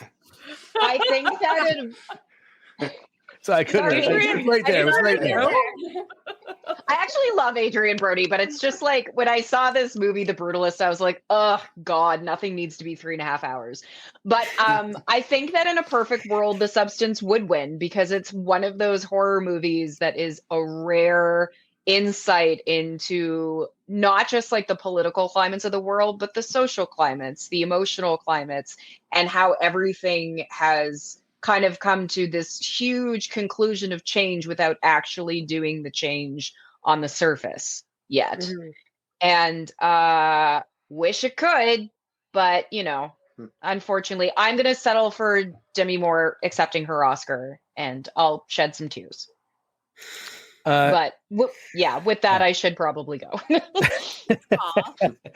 Lauren, Sorry. thanks so much for joining. Always great to see you, and love the fact Cheers, that Lauren. you came on for this. Love Please you. come back. Please come back. Thank We'd you. love to. Yes. What we'd like to do with these hot 100%. stoves is we'd like to try and do them somewhat frequently, maybe once a month, every 5-6 weeks, depending. I know me and Kells are still fighting on that one, but we'd love to have. We're not fighting. We're organizing on that one. We're not fighting. We're organizing, but Anytime. our goal, we were talking about this the other day. We'd love to have like a kind of like a revolving panel of guests where we're just like, hey, we're hot stoving this movie tonight or This next week, week. this Whoever wants day, to this jump time, on. We'd love Call to have me you back. anytime. You got my information. Call me anytime. It was such a pleasure to see you all. Much love, Barrett. I didn't even get to say hi to you. Hey, man, how you doing? How's it going? Good to see you, bud. How you doing? In any event, I couldn't be better if I tried. In any event, thank you so much, everyone. I hope you have the best night, and we'll chat soon. Awesome, Lauren. Anything you want to pump, any promote, and Oh yeah, me. Sorry. before you go? Yeah, so I'm working on a horror novel that I've been essentially trying to work on for 1,000 years called Mantis. And like getting back into the acting scene, but I'm also trying to get this little film that I wrote off the ground. So please stay tuned. There will be more that will be happening in the very near future.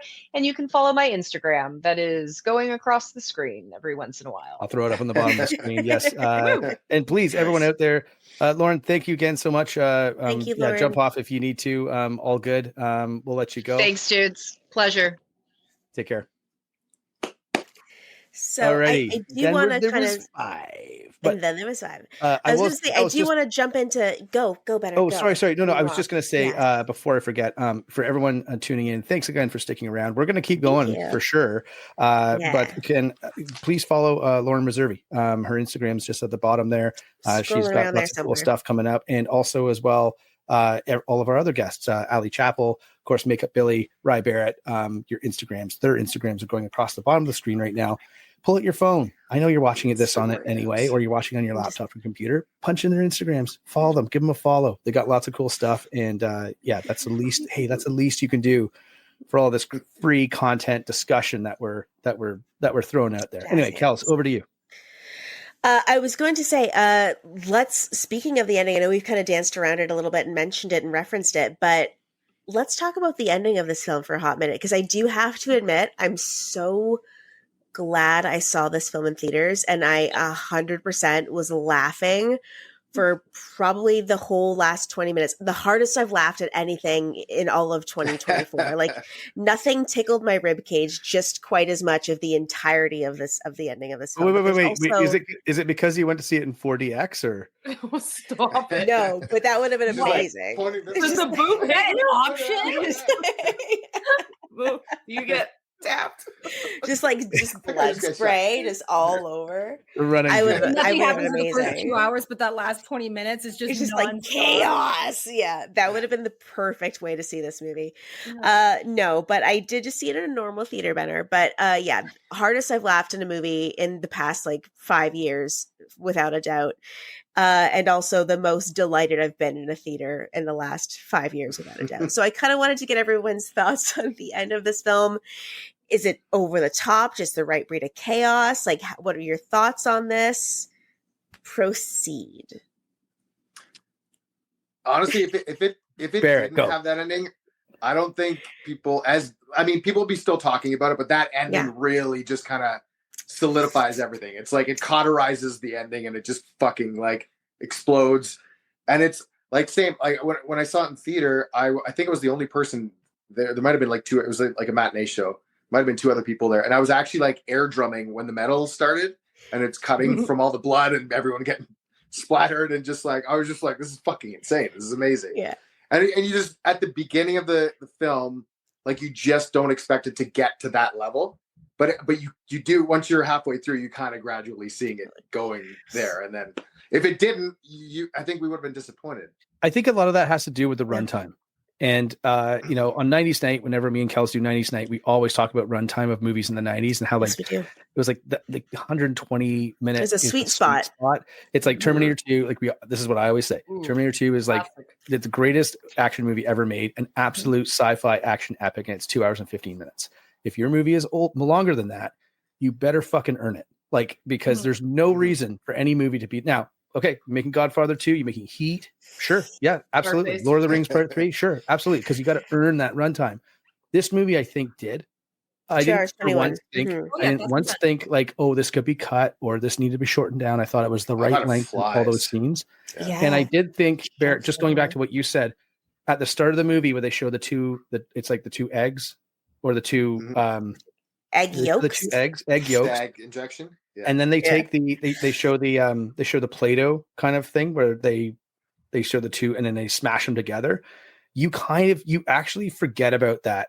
And it's like the right amount of time passes where you're like, oh, right. Like you're so pulled into like the fact that they're not switching that you forget that the other thing was don't only activate once. And so when it gets to that point, you're just like, because it really like that movie feels. I was trying to think of a movie that's like it. This is a bad example, but a kind of. Like I had already when I saw it, I had already known like part of the ending, which I hadn't seen yet, right? So like the theater scene. So I knew that was coming. I hadn't seen it, so it ruined it a little bit for me. But had I gone in blind, I think I would have maybe compared this to like Wolf of Wall Street. Where you're like, oh, this movie's just winding down and stuff, and it's like, oh no, it's got a whole other act. like here we go. Like and I felt like it was like right amount of time where you forgot about that other rule that she is obviously going to break. But like I thought it was really well-paced movie. And that's I think it's one of the most important things you have to do in any film you make. And movies are too long today. But if you can kind of find that right pacing, then it's like, then I feel like it makes for a really, really enjoyable experience. I feel like, go ahead, Billy. Yeah. I was going to say, did any of you think that the ending and like her just being this beautiful, beautiful monster, did any of you feel like it was more symbolic and what we were seeing was just kind of like not what we were seeing? What do you mean? I feel like the whole ending of this, like with the transformation, I get what you're saying. At first it was like, oh, maybe like they're actually seeing something normal because the way that they're responding to her and everything. But then the more I thought, I was like, oh no, that's 100% in her head of how she wants to be perceived. Because I feel like the ending of this film is the only way that the substance could feasibly end, because like she can't just get away with it. She can't like slink off to die in a corner. Like she would be torn down spectacularly. This was the best and possibly only way for this film to end, was this giant blaze of glory that stems from them just willing and wanting and hoping and praying to have this extension of disbelief for the longest time up until the last possible moment. And they're like, oh, no. And my great rating. Yeah. How come I can't do that? Because Kells has all the production value. I have all the production value here. There we go. Yeah, I have production value. It's true. Like the other, another film that I really compare this to, and going back and like thinking about something that it's probably closest to in the past, other than like maybe Stepford Wives too, would be, and something that's not genre though, other than like maybe noir, is Sunset Boulevard. There's so many similar things. The ending, it's her big moment like on stage, and it's like everything about her admiring her younger self and all the terrible things that happen leading up to that all culminate for just a moment in front of people, sort of thing. And it's like, I don't know. I just love that, and I love that. It's got to be an inspiration for this movie too, because like even that opening scene with the star, there's that opening shot in Sunset Boulevard where it's literally a picture of Sunset Boulevard, and there's trash all underneath the sign and all that stuff. Yeah, and it's yeah. I mean, I did get the like at the end. So one of the things that I like when Sue kicks Elizabeth, like, and she flies like halfway across the room in the apartment. I'm gonna admit I laughed really hard at that because I was so like, hard. Yeah, it was so crazy. She's been doing jazzercise. She's got the leg strength. So strong. And it was just like it was like that over the top violence that I do like that in action movies as well. But also it was such a brutal like takedown afterwards. When she's just kicking her, and like it's so violent and so visceral. And reminded me like I felt like that scene reminded me a lot of True Romance as well, like the motel scene in True Romance. I believe that sort of visceral sort of, and again starting in the bathroom with the smashing the face into the mirror, which I thought was like, oh God, like that's like it's like one of those things where it's like it hits one last time, then you really need it to, but you do really need that extra hit just to sort of like drive that point home to make it really hard to watch. But I also felt like once that passes and she reactivates basically, and she goes to the theater, the part where like the boob pops out, like I laughed so hard at that because I like Barrett, I mean, or anybody, like shit, we should ask Lauren this before, she's a big football fan, but it's like, did that not remind you of like the Janet Jackson thing where it was oh my God, she showed a boob on national TV. Good God, man. Like oh my goodness, so many people are just absolutely mentally destroyed, and like after that, and like she ruined families. and parents had so much to answer for. And I thought the subtitles at the end too were when she's really like funny. it's translating was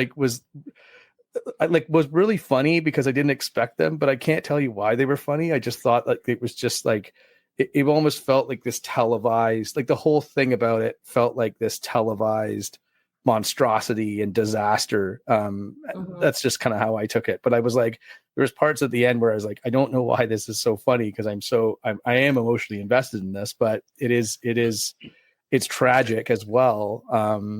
It works so well because it's you feel for that creature in a way that you didn't kind of feel for Sue because she was doing these things on purpose for the wrong reasons. But then she is a part of that, and then so is Elizabeth.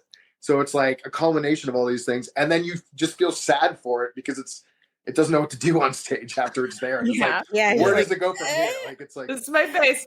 Yeah. I'm going to throw a question up that came in from the audience. So I want you guys to think about this for a hot minute while we continue discussion. So for me to kind of address this question, and we can circle back if we have any further thoughts, but a similar movie that we would compare it to, for me, I think it's sort of like The Fly from a female perspective, because The Fly is, I am a god. And I think The Substance is, I am their god. And I feel like that's kind of how the films have that sort of differential, but also similarity, is that, again, it's about like the ego versus the id and the super ego and what it is to be obsessed with what you are to other people versus what it is to be like, I have this power. But that's just my thoughts. Jeff Goldblum's so hot too. Oh my God, so hot. Just like Margaret Qualley, just like right up there. Also, we gotta give Margaret Qualley props because that full prosthetic that she wore at the end, like, she's amazing, gorgeous, skin for like so good. And then really, she immediately went into filming The Kinds of Kindness. And like her skin, you can see how bad it is, and like it works in that movie, but like shit. And they were like 9-hour prosthetics jobs. Like those are that means you're in the chair 5 hours before anyone else shows up on set, and then you're in that for the entire day. Yeah, and they did that like with living in it. of them. It's Yeah. fucking with the brutal. dress as well, like trying to shuffle around in that big monstrosity of I a just dress. want a yogurt. Well, like props to her for doing that and being a good sport, even though like her skin for so long was like it took her like a year to get her skin back to I normal heard that. Yeah. afterwards. Yeah. It's like Uncompromising. Jonathan Rhys Davis when he was Gimli and his skin was like red like a lobster. That's my own little. And they're like, I've watched too and much. even just like you know. outside, like the Such a- prosthetics a is one Gimli? thing that's Sorry, Barrett. Yeah. Hold on a second. What before? Yeah. Wait, you just working a Gimli reference? Yeah, listen, Yeah. I watched Alright. the Lord of the Alright. Rings DVD with the director's commentary and the actor's commentary maybe multiple times. So I happen to know a little bit about Jonathan Rhys Davies as Gimli and his makeup effects. That's all I'm going to say. Barrett, shoot, go. it can be, I was gonna say like it can be painful. Like the prosthetics that's one thing, but then like just everything that they both did in that film is fantastic. Yeah. And, like being nude in front of a camera is one thing. Some people are way more comfortable with it than others, but like I'm a 40-something male actor, and like I'm not comfortable with it at all. And I've done it a few times, and it's like it's makes you think crazy shit and like look in the mirror a different way. And like when you watch it on film, it's a different thing. So like for them to both do it and to just do it like so brave and just completely commit and to like, and there's so much of it that it's like, and it's such a visceral part of the story. Like just for both of them, they're both amazing in it. Yeah, I think Absolutely. it's I know like Lauren was mentioning this too. Like I feel like had I watched this if I was in my 20s or even my early 30s, I feel like I would have had a different perspective on it. Like I don't know if it would have computed. I remember like Lauren just mentioned like before she jumped off that like, you know, the 40th birthday and stuff. Like I had a horrible time at 30. When I turned 30, I thought my life was over. And I was like, oh my God. And then I was like, when I turned 40, I was fine. Because it was just like when I was 40, I started getting a little bit more gray, and I understood I could do whatever I wanted. Not whatever I wanted, but I could be like I'm never getting carded. I'm never getting a carded again. Like I'm never like no one's gonna stop me and be like, hey, what are you up to? I'll be like, I'm just standing here, man. I'm going about my day. So I was pumped on that. But when it got me was when I started realizing that I was like, every single player in Major League Baseball is younger than me. Like that's when it started. like Tom Brady in football, he played till he was 45. So I'm not quite there yet, but I'm close. And it's like when you're younger, you're just like, oh, that's still a man, right? He's still like 40 and he's still playing baseball. But now you're just like, all these people are younger than me. Like I feel it. I connected with this movie, although like I'm not the audience for it past like a horror fan, but I just felt like I connected a little bit more with the overall thing of like, yeah, we're all getting older and we're all going to die. And you're going to have to get used to that and cheating those years and cheating, you know, whatever you're like, just cheating in general. Like it's like, is sort of like, or cheating death and cheating age and that sort of stuff, I think resonated with me a little bit more than maybe it would have if I was younger. But yeah, I mean, Barrett, you know this, like, it's like, I think it's just like you're mentioning, like being exposed like that, not just in the room where you are when you're filming, but the fact that like it's going out there to a lot more people is must be somewhat unnerving. It takes guts. Like for them to fully commit to that and to just fucking do it. And it doesn't, you don't see a hint of reservation with them because it's like in that moment, it's just, yeah, it takes guts. I think also going back to like the conversation of this film versus if it was in the 90s or 2000s, I think the fact that they're able to do that scene without any reservation, knowing that it's not going to be sexualized, I think is a huge thing. Because I think if this film was made, 20, 30 years ago, if they're doing any kind of nude scene, like you look at any kind of media from that era and it's the body shaming is intense, so supreme. Jessica Simpson being like 20 pounds overweight was like a headline for like after she had a baby. After she had a baby, it was a headline, which is absurd. So I feel like them being able to do that nudity with confidence and knowledge that like this is for the art, this is for the work, and it's something that like again, the scene is not sexualized. This is not us like preening in front of a mirror. This is us just being our most biological selves. I think is another reason why this film had to be made now, because again, 20 years ago, 30 years ago, 40 years ago, it would have been a very different reaction. It did feel like clinical at the start, like you were like you were in a hospital or like a doctor's Which I think the office or bathroom something. design sort of leans to that as well. Is that like it's that very clinical? It's like pure white tile. There's no personality in that bathroom. There's no warmth. There's no softness. It's There's purely no artwork clinical. on the walls. There's no exactly. color. It's purely clinical, and I think that really adds to cold it. and sparse kind of Kubrick cues. Yeah. I did like the stuff, I did like the boyfriend though, like when she goes into the bathroom and she closes the door and she roars and stuff like that, and he just grabs his shit and leaves. I thought that was pretty fun. Like, I also love the fact that they don't shy away from it, because they're showing literally the Gollum's, like the version of her completely aged. It shows like close up of her ass, cuts to the other side of the door, and it's a close up of his hairy ass right there too. Yeah, I love that they just did that. I'm like, good, love it, Good. beautiful. I don't Dichotomy. I mean, getting into and just like we should quickly touch on that too, because Coralie Farja, sorry, thank you. Yeah.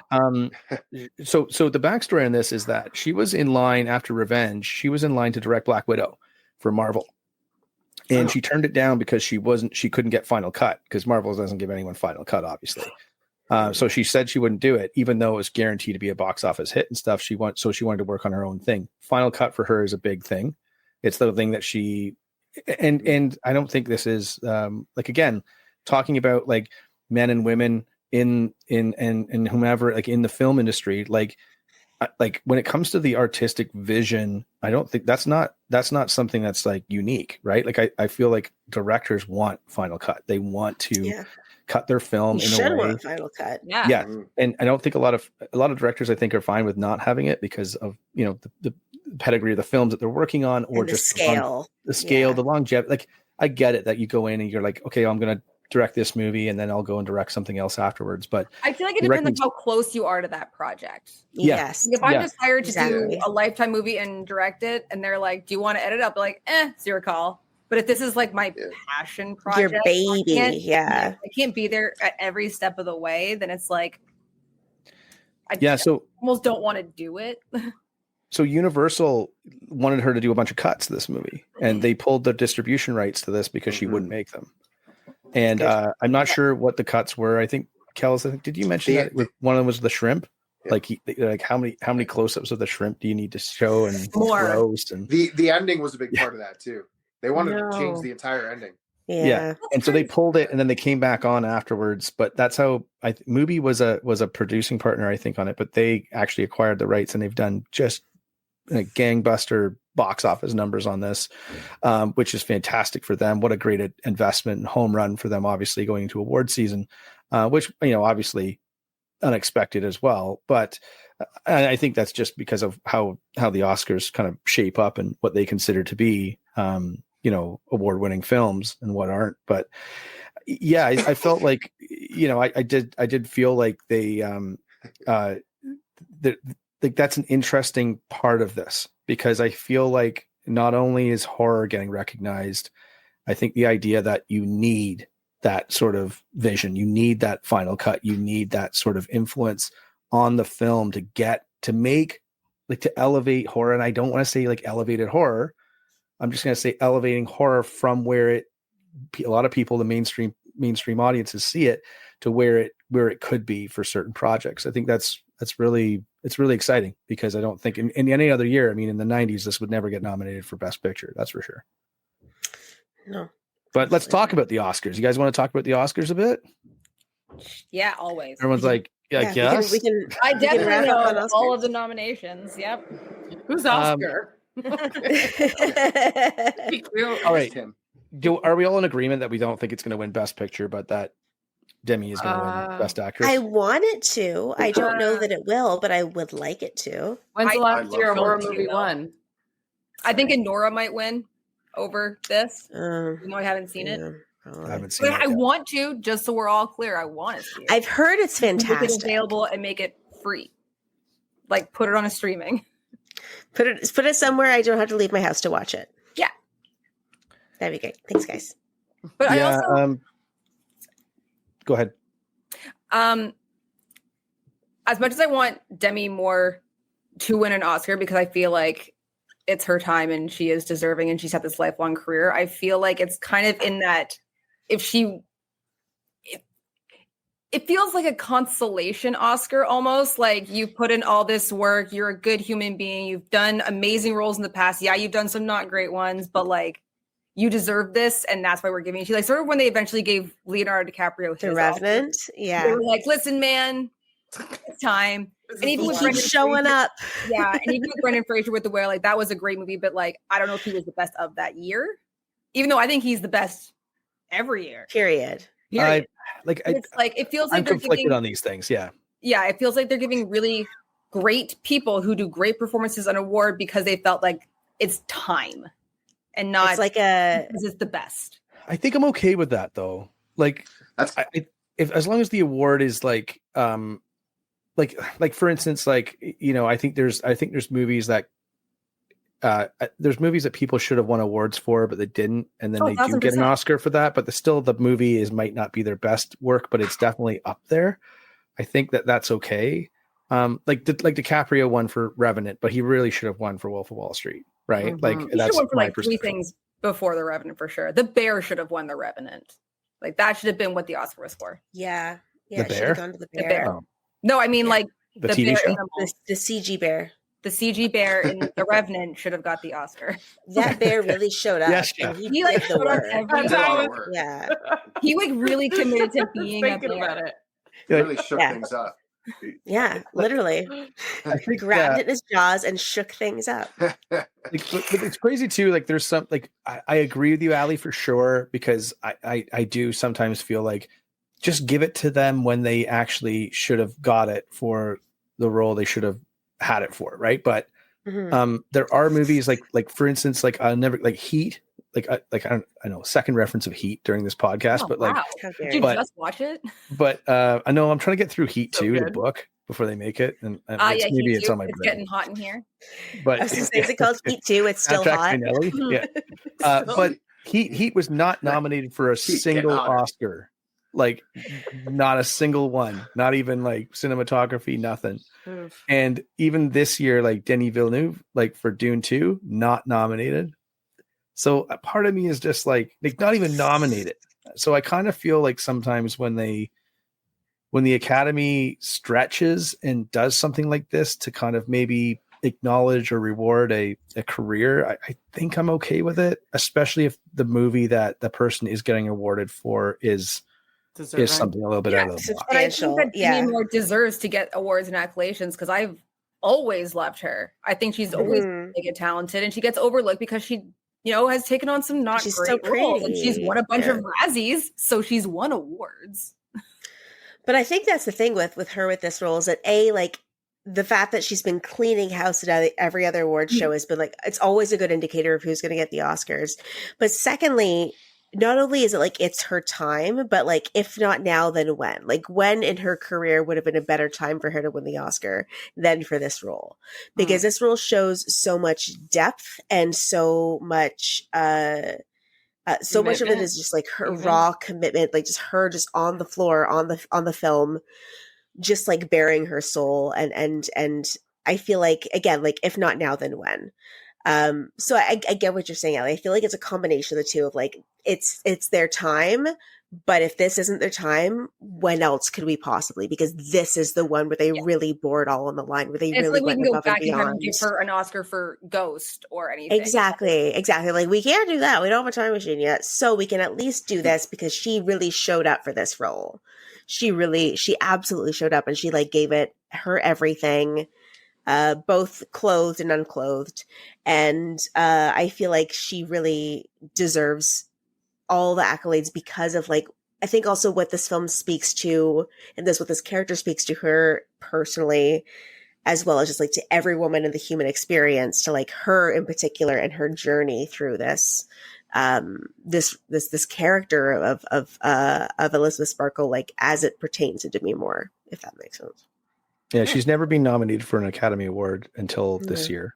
Yeah, ever. It's definitely a tragedy because she should have been multiple times. She was nominated for Golden Globes for If These Walls Could Talk and Ghost. Yeah, how good was If These Walls Could Talk? Okay. But But yeah, I mean, I feel like, yeah, I mean, the Academy, I don't think gets it right. I think they have more wins than losses, but they're definitely not batting 1,000, right? Like, I feel, I mean, I think, but recently, I think like, It's politics. It's all everything everywhere, all, like, everything everywhere all at once. I think they got right. Like I thought, like, which was a kind of a batshit crazy movie too, right? That I think in normal years would get nominated or get the win at the even. So, so I feel like there's like those things that just kind of like they don't like there's an opportunity to do. I don't want to say there's an opportunity to do the right thing. Yeah, do it. But I think just acknowledge the fact that like this has been something that do the right thing, man. Do the right thing. Man up. Do it, man. Just do it. Just pump it up.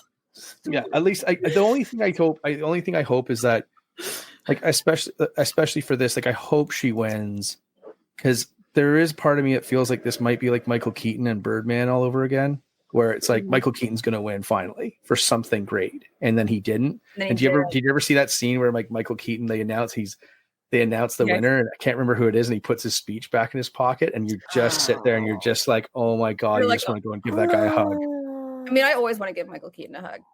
Yeah, well, he's Batman, man. And also, I have no idea who's nominated at all this year. I have not been following it. I haven't seen any of, except for The Brutalist. I haven't seen any of the Oscar nom movies. So I was going to go see The Brutalist, like, because I haven't seen a movie in a while. 4 hours? Yeah, well, I just wanted to go and sit and watch a movie for 4 hours and eat popcorn. Like, I mean, I like that it had an intermission. Yeah, I want to bring back. I'm here for the snacks. I'm here for snacks. I'm here for an intermission. Like, I'm like, it's a great looking film. It looks beautiful. What's it about? I'm it good sounds with that. brutal. It's about a Hungarian, like he's like a guy, and he comes over and he's like he builds buildings and stuff. Okay. Yeah, he does stuff. That's about. Was that on the back of the Blu-ray, Benner? It's about a guy who comes over and he builds buildings and stuff. On the back of the Blu-ray. You know, and Adrian Brody's there. And there's like bad people in it, and then he has to. Adrian Brody's always the guy. Adrian Brody's always the guy that wins, or he pops up in a movie when I'm least expecting it. Like when he was on Succession, I was just like, "What? Why are you here? Like, what are you doing here? Like, who invited you?" I love Adrian. It's like when he showed up in Peaky Blinders. It was just like, really? Like or when he showed up in Poker Face, and you're like, "All right, what are you doing here? You're just not busy to say." He's a good guy. He could be a great like Batman villain. No, I like him. But it's all we love him, but it's still always like, what are you doing here? Every time, regardless. So, okay, so back to the task at hand. Didn't he make that movie with Vince from ShamWow? He did. He did. Inappropriate, I think it's called, and it's like one of the worst parodies you've ever seen. Have you seen it? Yeah, that's amazing. Frantically pulling up my IMDb. Also, isn't the ShamWow guy like a murderer? Something like it. It's not. He's the ShamWow guy is not a good dude. Oh my god! Which is crazy, right? Dude, you'll never be able to walk down your car again. ShamWow guy. Oh, I didn't know this was holy cannoli. Do we think though? So I mean, I hope she wins, because I think the speech itself will be great. But she's deserving, and I hope she does. And I hope people see her more now, and they're like, let's put Demi Moore in so much more stuff. Like, I think she's on a TV show right now. I want to say it's called Landmark. Yeah, she's in Landman. Landman. Mm-hmm. Which I've heard is excellent. Anything apparently. Yeah, pretty good. I gotta watch. Listen, I love Tyler Sheridan, but I haven't watched Yellowstone because I didn't start watching Yellowstone. So then everyone was like, "You haven't seen Yellowstone in like season 3," and I was like, I feel like I'm too far behind now. You're too far behind now. It's on Netflix though, so I gotta get on it. Inappropriate comedy from 2013. Holy cannoli! Does it look great? What's that? Does it look great? Is it inappropriate comedy starring a number of people that is slowly loading, including Lindsay Lohan, Rob Schneider, Michelle Rodriguez, Adrian Brody. Rob Schneider. Yes. Rob Schneider as a carrot. Oh man! Okay, you're in for a treat with that one. What's it called? In-app, and app is all capitals. Appropriate comedy. I'm guessing that's a mouthful. Yeah, it's there's a lot of inflections you're saying wrong. Forward. Nah, Wow. I don't know. I don't know if that's for me. What do you mean? Yeah, what isn't for you? I got too much stuff to Listen. watch. Listen, Benner, you gotta open up your taste buds. Yeah, like quit watching current stuff. Go back. Yeah, go way back. Way back Dude, to I go 2013. way watch back. like Okay, years I go way back. I go way back. The character names in this movie are upsetting and confusing. Anyways, I'm going to close IMDb for a minute. No, we're gonna go down a Listen, Getting down a rabbit hole. I will say that the only movie that like this is another we need to do a show on this for sure. But like Vic, have me and you talked about Tiptoes? Have we ever talked about that movie? Tiptoes. Okay, it's like a real movie. Is that the one with Peter Dinklage? Yeah, and Gary Oldman. And it's, and Gary Oldman. Yeah, I for a while didn't believe that movie was real. And the trailer looks fake. It is actually a real movie. Fake, so that'll be my treat. I'll send that to you as a parting gift for coming on the show. But like I feel like we should all watch that movie and send it to us too. A hot stove. Gary Oldman, Peter Dinklage, Matthew McConaughey as well, by the way, and Kate Beckinsale. Yeah. What year? Patricia Arquette. It's 2002. It's like you watch it, and you're like, how did this movie ever get made? With all the sensitivity of a film from 2002 can offer. It's all coming back to me, Benner. You spoke about this at some point. Yeah. I couldn't believe it. It was a movie that was made. And apparently they were just on McConaughey was just on a podcast and they like ripped into him and he was just like, dude, he's like, I don't know what to tell you. Like I went and shot that movie and it was like paid, yeah. It was fine. Like we all got along. We all had a great time on set. Like we just thought we were making a movie and like he's like, lo and behold, we're making Tiptoes. A bit of a horror movie in its own right. So maybe that fits our criteria, Kells, and we can get it on the program. I really wonder how Demi Moore got like approached for this, right? Because like Coralie's really not that big, is she? Like Revenge is a great film. Demi Moore has talked about it where she's like, I kept getting sent, my agent kept showing me all of these scripts that were playing, older women, moms, grandmoms. Like she was getting that role constantly. And she was like, none of these are feeding me creatively the way I want to be fed. And then when that script came along, she was like, holy shit. Yes.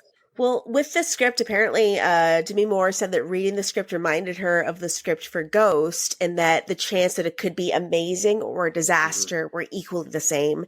And that was so crucial for her to want to do this role. She wasn't Coralie's first pick, but during a meeting in Paris, Demi Moore gave Farjah a copy of her 2019 memoir, which then convinced Coralie Farjah to cast her due to its depiction of her relationship to her body during the early and peak years of her film career. Whoa. Okay, but wait. First pick. Yeah. That is a great question that I don't have an answer to. But no, I read that somewhere. Like she did feel like because Coralie was actually she was like just like a helper on a film starring Demi Moore years and years ago, and I think she had her in mind, but was sort of like the idea was like, there's no way in hell she's going to do this. Yeah, like there's no way she's going to sign on for this. Like she's too big, she's too busy, she's too Demi Moore. It's still Demi, it's still Demi Moore, right? Like, what's that? You got to shoot your shot. If you're like, what? I'm just going to send her my script, and she says, no, that's cool. I got to. I think it's more. I think it's more of a question of like someone like. Stars. Yeah, I think it's more of a question of like she is still a big movie star, absolutely, and the fact that you might not even get to her, it gets through her agent and stuff. Like she might not ever see it. Like it's a body horror movie. Like if you read it, sure, you're like, but there's no way on its surface, it's like, what's this movie about? Explain this movie in like one sentence. Give me the elevator pitch. Yeah, the log line is like it's a body horror movie. It's like it's like a female version of The Thing or The Fly or whatever. Yeah. And it's like, 9-hour fucking makeup days. She's like, I didn't plan this. Okay. But she had said that I'm trying to find it here. I think I read it on Wikipedia. Just a quick point too. Ray Liotta was supposed to play Dennis Quaid's character Harvey. And they did shoot some of it with Ray Liotta, and then he passed away, so they had to recast him with Dennis Quaid. But that is actually why he's thanked in the credits. The thank you notes, the director's notes, which is nice. Ray Liotta. Love Ray Liotta. I'm trying to find. Demi Moore was not her first choice for the role.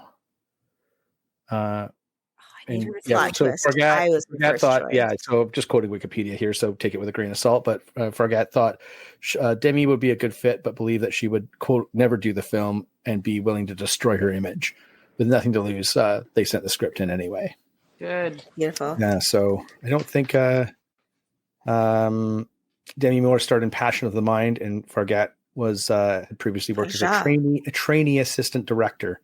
And she handled most tasks like making copies and bringing Demi Moore coffee in the morning, I guess, which was kind of crazy. So, yeah. And then also, as we learned, Dennis Quaid dated Margaret Qualley's mother, Angie McDowell. Yeah, Andy in the McDowell. 2000s, in the early 2000s. So she knew him from being her mom's ex-boyfriend before taking on this role. Ooh, small world, small world. Family affair. Small world for Hollywood nepos. Right. Yeah. So I'm gonna. I realize we're getting closer to the 2 hour mark. Usually our Should we wrap up final thoughts? Sure, we can do that. We lost Ry. He shall return momentarily. So while we're putting together our final thoughts on the film, let's have a quick little think about to bring it back around. Do we think this will win Best Picture at the Oscars? Do we hope it'll win Best Picture at the Oscars? Do we think Demi will win Best Picture? Yeah, well, Demi will win Best Actress. Can Demi win Best Picture? That would be wonderful. Just give it to all her. the awards. Yeah, she is the Best Picture this year. Yeah. I 7 nominations? 5, 7? I think it has 5. But I don't think it's gonna win. I think it's like a little too far out there for the general voting. So I think makeup or anything. Academy. No, well, let's look that up. We should have had. What is it nominated for? Because if it's makeup, yeah, I could see this winning Best Makeup for sure. 1,000%. For sure. Yeah. I was gonna say I will take bets right now. I will buy you all tequila shots come Niagara, Frightmare in the Falls. I feel like this could win Best Picture. I feel like Best Picture, Best Director, Best Actress, and 2 others. Everything Everywhere All at Once can win, why not The Substance? I feel like they're getting weirder and weirder with their winning choices because they realize that their audience, I mean the general public, is into that weird shit. And I feel like they're slowly becoming aware of that. And perhaps they have like a bit of a mix up in who's voting, maybe. Or who's on the board. My hope is that like, who's on the board. But my hope is that like there's a bit of a turnover in the old guard to allow some weird shit to sneak through and potentially win Best Picture. So I'm holding out hope. The other 2 awards are best screenplay. And best hair, makeup, and hairstyling. Okay, makeup absolutely. Makeup. But I mean, still, it's kind of like screenplay is the only thing they're up for. And then Best Picture, Best Actress, and Best Director. Yeah. So I mean, I can see Best Original Screenplay. Like I feel like that's probably the more likely outcome. It feels like Anora's one that's kind of being like pushed up to be all the Best Picture things. I mean, Get Out won Best Screenplay too. That's true. I feel like that was a movie that wasn't expected to win everything, but everyone was like, "Yeah, but what a unique kind of flick, right?" I would say the strength of this film is not its script. The strength of this film is its as a whole. I don't think the strength is a script. So I feel like if this were to win, cinematography, absolutely. Makeup, absolutely. I think Best Picture because it is just the right amount of weirdness and out there that like, I feel like they're willing to take more chances on that. But I think as far as Best Script, I feel like it'll go to something a little bit more heady, a little bit more cerebral, a little bit more like dialogue heavy as well, because a lot of this film is very visual. So that's just my thoughts. So best rating original screenplay is Anora, The Brutalist, A Real Pain, which is the Jesse Eisenberg movie, September 5th. That's another one. I liked it, but I don't think it's Oscar worthy. What, The Substance? No, A Real Pain. I liked that one, but it's like winning all these awards, and I'm like, I mean, it's good, but is it Oscar good?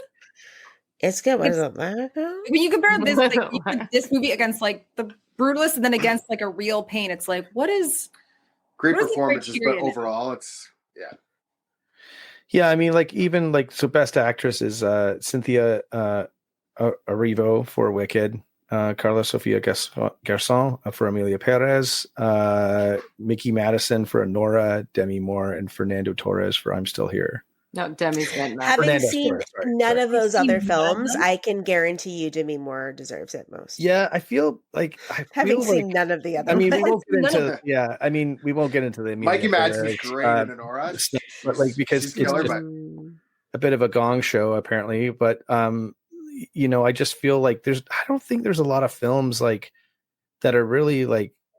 I mean, everyone's talking about The Brutalist, but I like to be honest, I just don't care.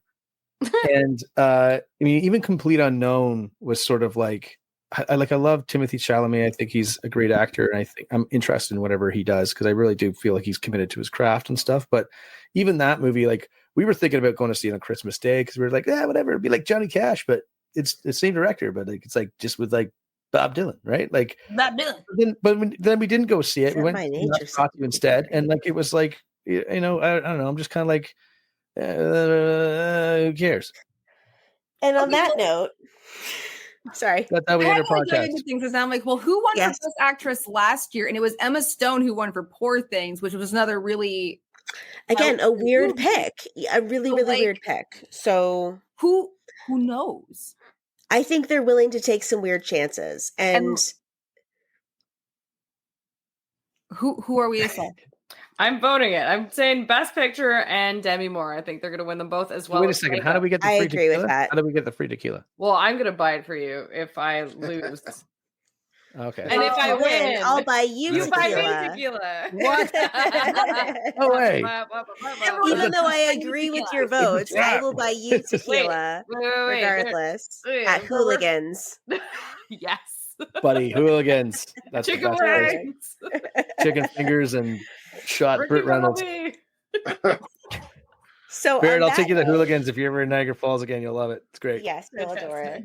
I was like, where are we gonna go? Like Kells was like, there's a bar like near me. It's like down the street within around the walking corner. distance of my house. And I was like, I don't know. it's Will a it be any straight good? It's like shot. it's called Hooligans. I was like, that sounds Sold. right up our alley. It So, was, and It's my it old was right up our nickname, so alley. might as well. fantastic. Yeah. Anyway, You yeah, let's literally close it can't down. get lost. It's stumble distance home. But anyways, yeah, let's shut it down. Final thoughts. First off, thank you guys so much for joining us on this adventure, on this journey, on this tour to substance. Much appreciated. You always wonderful to see your smiling faces and to chat with you guys. So thank you so much for joining us. And on that note, what are your final thoughts? Re the substance. Who wants to go first? Bring back I- jazzercise. Yes, Like if that's we don't, good. if we don't get all these hipsters and these young kids, these Gen Zers out there doing jazzercise, what if we never get jazzercise back? That's true. And also, we'll all be miserable and we'll have no cardio, and the world will end because of those two things alone. So Mhm. I support yeah. that. I think we need more films that are like a mashup of Barbie, Snow White, Death Becomes Her, Seconds, and Ooh, The Reanimator. I don't like throw all those things in a blender. Yep. Like I want to Put a see. little I want part to and see more sink of in that. there. Like, let's do it. Yeah. Yeah. That's a good call. That's a good call. Oh, Oh, we lost. Kells, Molly. huh? Oh, what? I gotta Ow! run by myself now? What the hell? House McNows. Where'd she go? 7 Alright, days. Sarah, right lead now. us. Oh, hi. Oh, Oh, there you go. Oh, okay. We the went hell? back. I don't know how it happened. you fugazed us. Crazy. I was like, we're done. No. So yeah, I guess that's another good question too. Is what does this movie remind you of? That's a good, a very good circle back to that question that I'm trying to find, so I can throw back. Oh yeah, we didn't get really get Yeah. any answers on that. Similar movies. similar I think- movies. Right, you just nailed that. You slapped like 6 things together there, and that's exactly what Yeah. that is. Dead Alive. Very good. It gave me a bit of a Dead Alive vibe. Not as crazy Ooh. as Dead Alive, but like just that thing where it just gets crazier and crazier and crazier. Yeah. It reminded me of something else too, and I just can't put my finger on it. It wasn't Promising Young Woman, although I thought that the cinematography I thought was top notch. I think that if anything, it should have probably got a nomination for that, to be honest. But Yeah, I don't know. I'm trying to put my finger on something that's like I heard that like Requiem for a Dream was a little bit of an influence as well. I can see that. I was So gonna say that as soon as you saw like the two eyes popping in. Yeah. Yeah, You guys, yeah. I am like, I don't get squeamish. I watch some fucking raunchy fucking horror movies and I can sit there and be fine.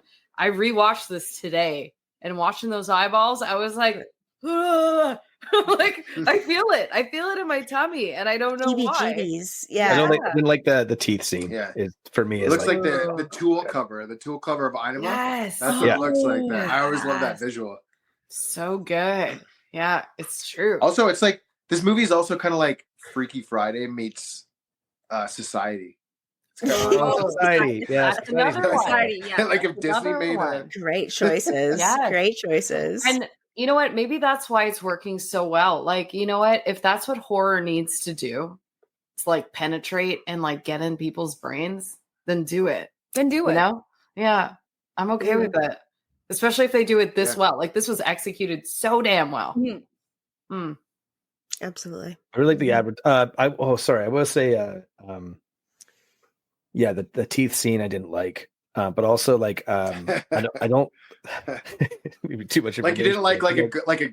a got to you sort of thing, or like Well, you just that like it? like that. Yeah, I used to have dreams where I was like All your my teeth teeth fall were out? falling out. Yeah, Literally, like I I have would- that weekly. I still have those dreams. Yeah. I can What? feel them. it's I a feel them crumbling out I of my feel that I mouth. have to wake up and like touch my mouth to be like, no, I still have teeth. Okay. They're yeah. still I there. would Yeah. so that to The me whenever orthodontist was not in vain. Yeah.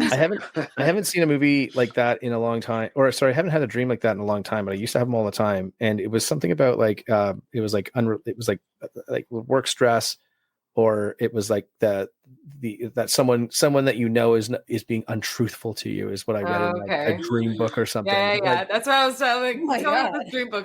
but like, yeah, I would have these dreams where I would run, like I would be running away from somebody, You wouldn't and be then going like I would anywhere. look behind me to make sure that they weren't following me, and then I'd turn around, I'd run into like a pole or something, and then my teeth would fall out. Like I'd have those dreams all the time. So Well, that just happens to me in real life. Like when I That's play just- sports at, like, I'm a sorry for your park, loss. I'll, like, look behind me and then hit a picnic table. Oh no. Yeah. No, don't do that. Well, thanks. Thanks for Danger that solid zone. advice. Next time you're thinking of doing that, Just don't do Don't it. do it. Just don't Yeah, do remember it. I told you not to. But there is a movie. It's, you know what, we're gonna press end stream and I'll be And like, you'd be like, It's gonna come to you then. you're gonna comment We'll on the post it. YouTube, like you're gonna comment on the channel and be like, it was this movie on my own video. on your own video. Comment on your own video. Yeah, it would be like whatever, Ben or Monstro or whatever. Yeah. Ooh. Yo, throw that Better into not Chat stop. GPT-4. Make Just, it better just, Show me. just get a little bit of you going like this. Yeah. Just edit it in. Yeah. Yeah. So no, but I'm trying to think. There is a movie that's like, I think a little bit.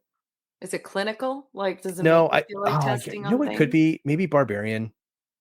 Like that's a movie that kind of starts off and you know things are going to And it get goes weirder like and a- weirder and it gets weirder Sure. and weirder.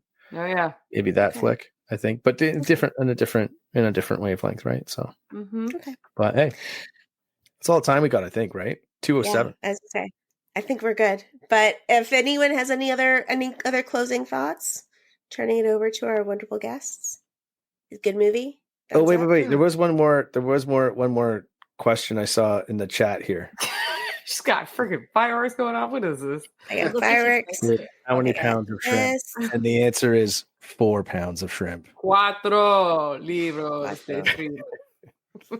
What's that? Just like in my 4 opinion, tiger shrimps? Is that what that means? I don't even know. Just kidding. 4 singular shrimps. Yeah. So thank you so much for joining us on this journey, everyone that has stuck with us through this 2 hours and 8 minutes of conversation. We greatly appreciate you and your time and your energy and your thoughts and your comments.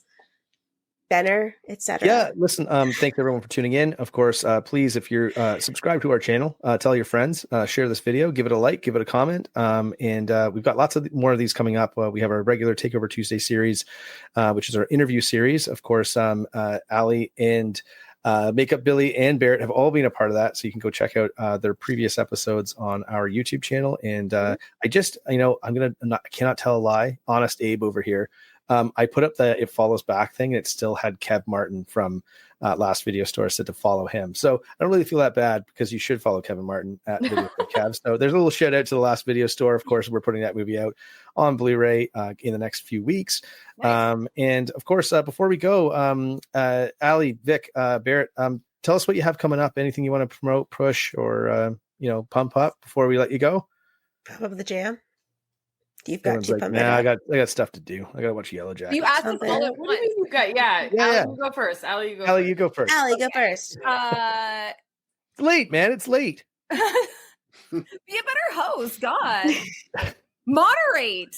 I have a film coming out it's an anthology, and I wrote, directed, and starred in one of the segments. It's called God of Frogs, and I hopefully at some point this year it will be out. Otherwise, I am working on a documentary. It's very niche. It's about exploring the Canadian film and television industry over the last 6 decades through the career of filmmaker Bruce Pittman, who, if you don't know who that is, you're doing yourself a disservice, because he's wonderful. But he directed Prom Night 2 for all the horror fans out there.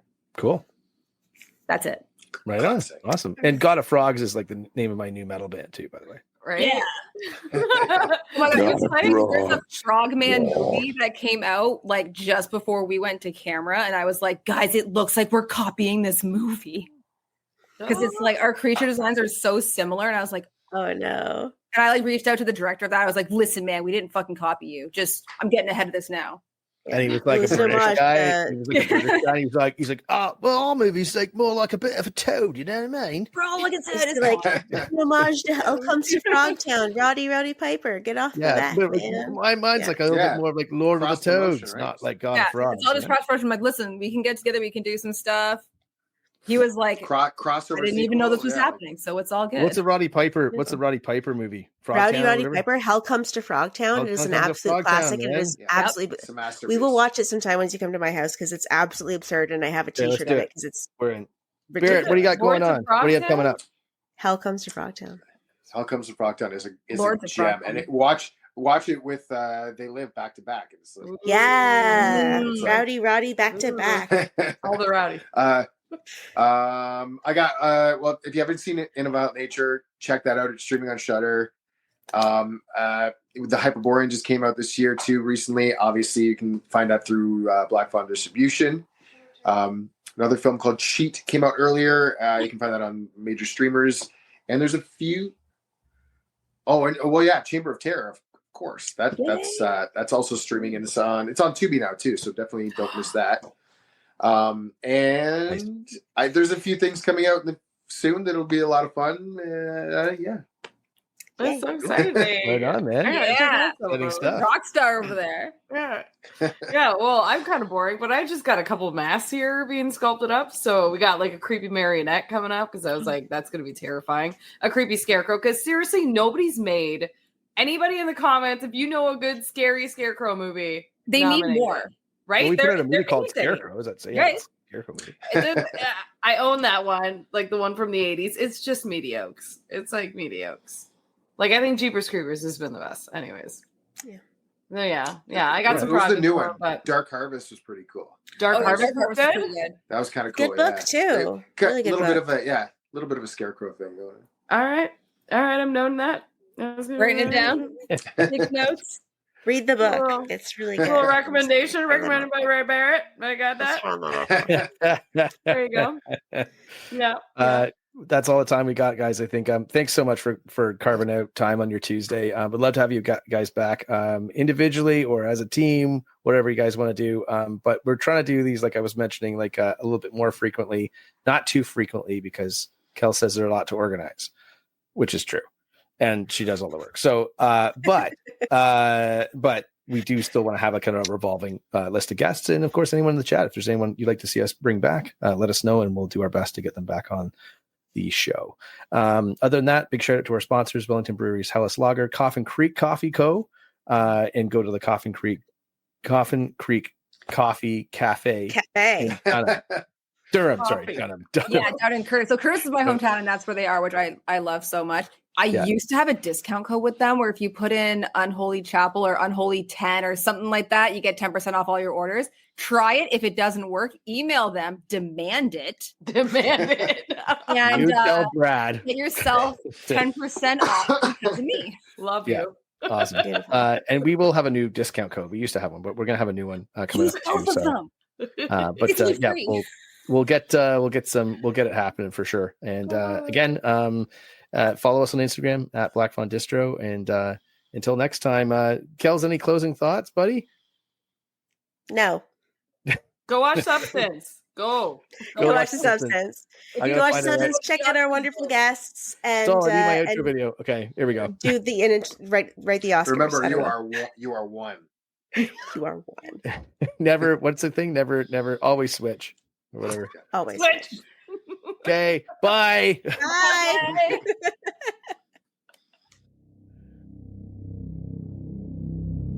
And that does it for another episode of Black Fawn Distro's Takeover Tuesday. Thanks for tuning in. If you enjoyed tonight's episode, please remember to like, follow, share, and subscribe, and help us spread the word about the program and our incredible guests. If you're interested in grabbing some more information about Black Fawn Distribution or want to check out our film titles and merchandise, you can find us online at blackfawndistribution.com. We'd also like to thank our sponsors, Wellington Brewery's Hellas Lager, Deadly Grounds Coffee, Twisted Teas, and of course, Black Fawn Distribution. Just a reminder, you can always catch Black Fawn Distro's Takeover Tuesday live on Facebook, YouTube, and our other social media platforms. Or pick up one of our retransmissions on any of the major streaming platforms. Until next time, I'm your host Benner from Black Fawn Distro, and we'll see you soon.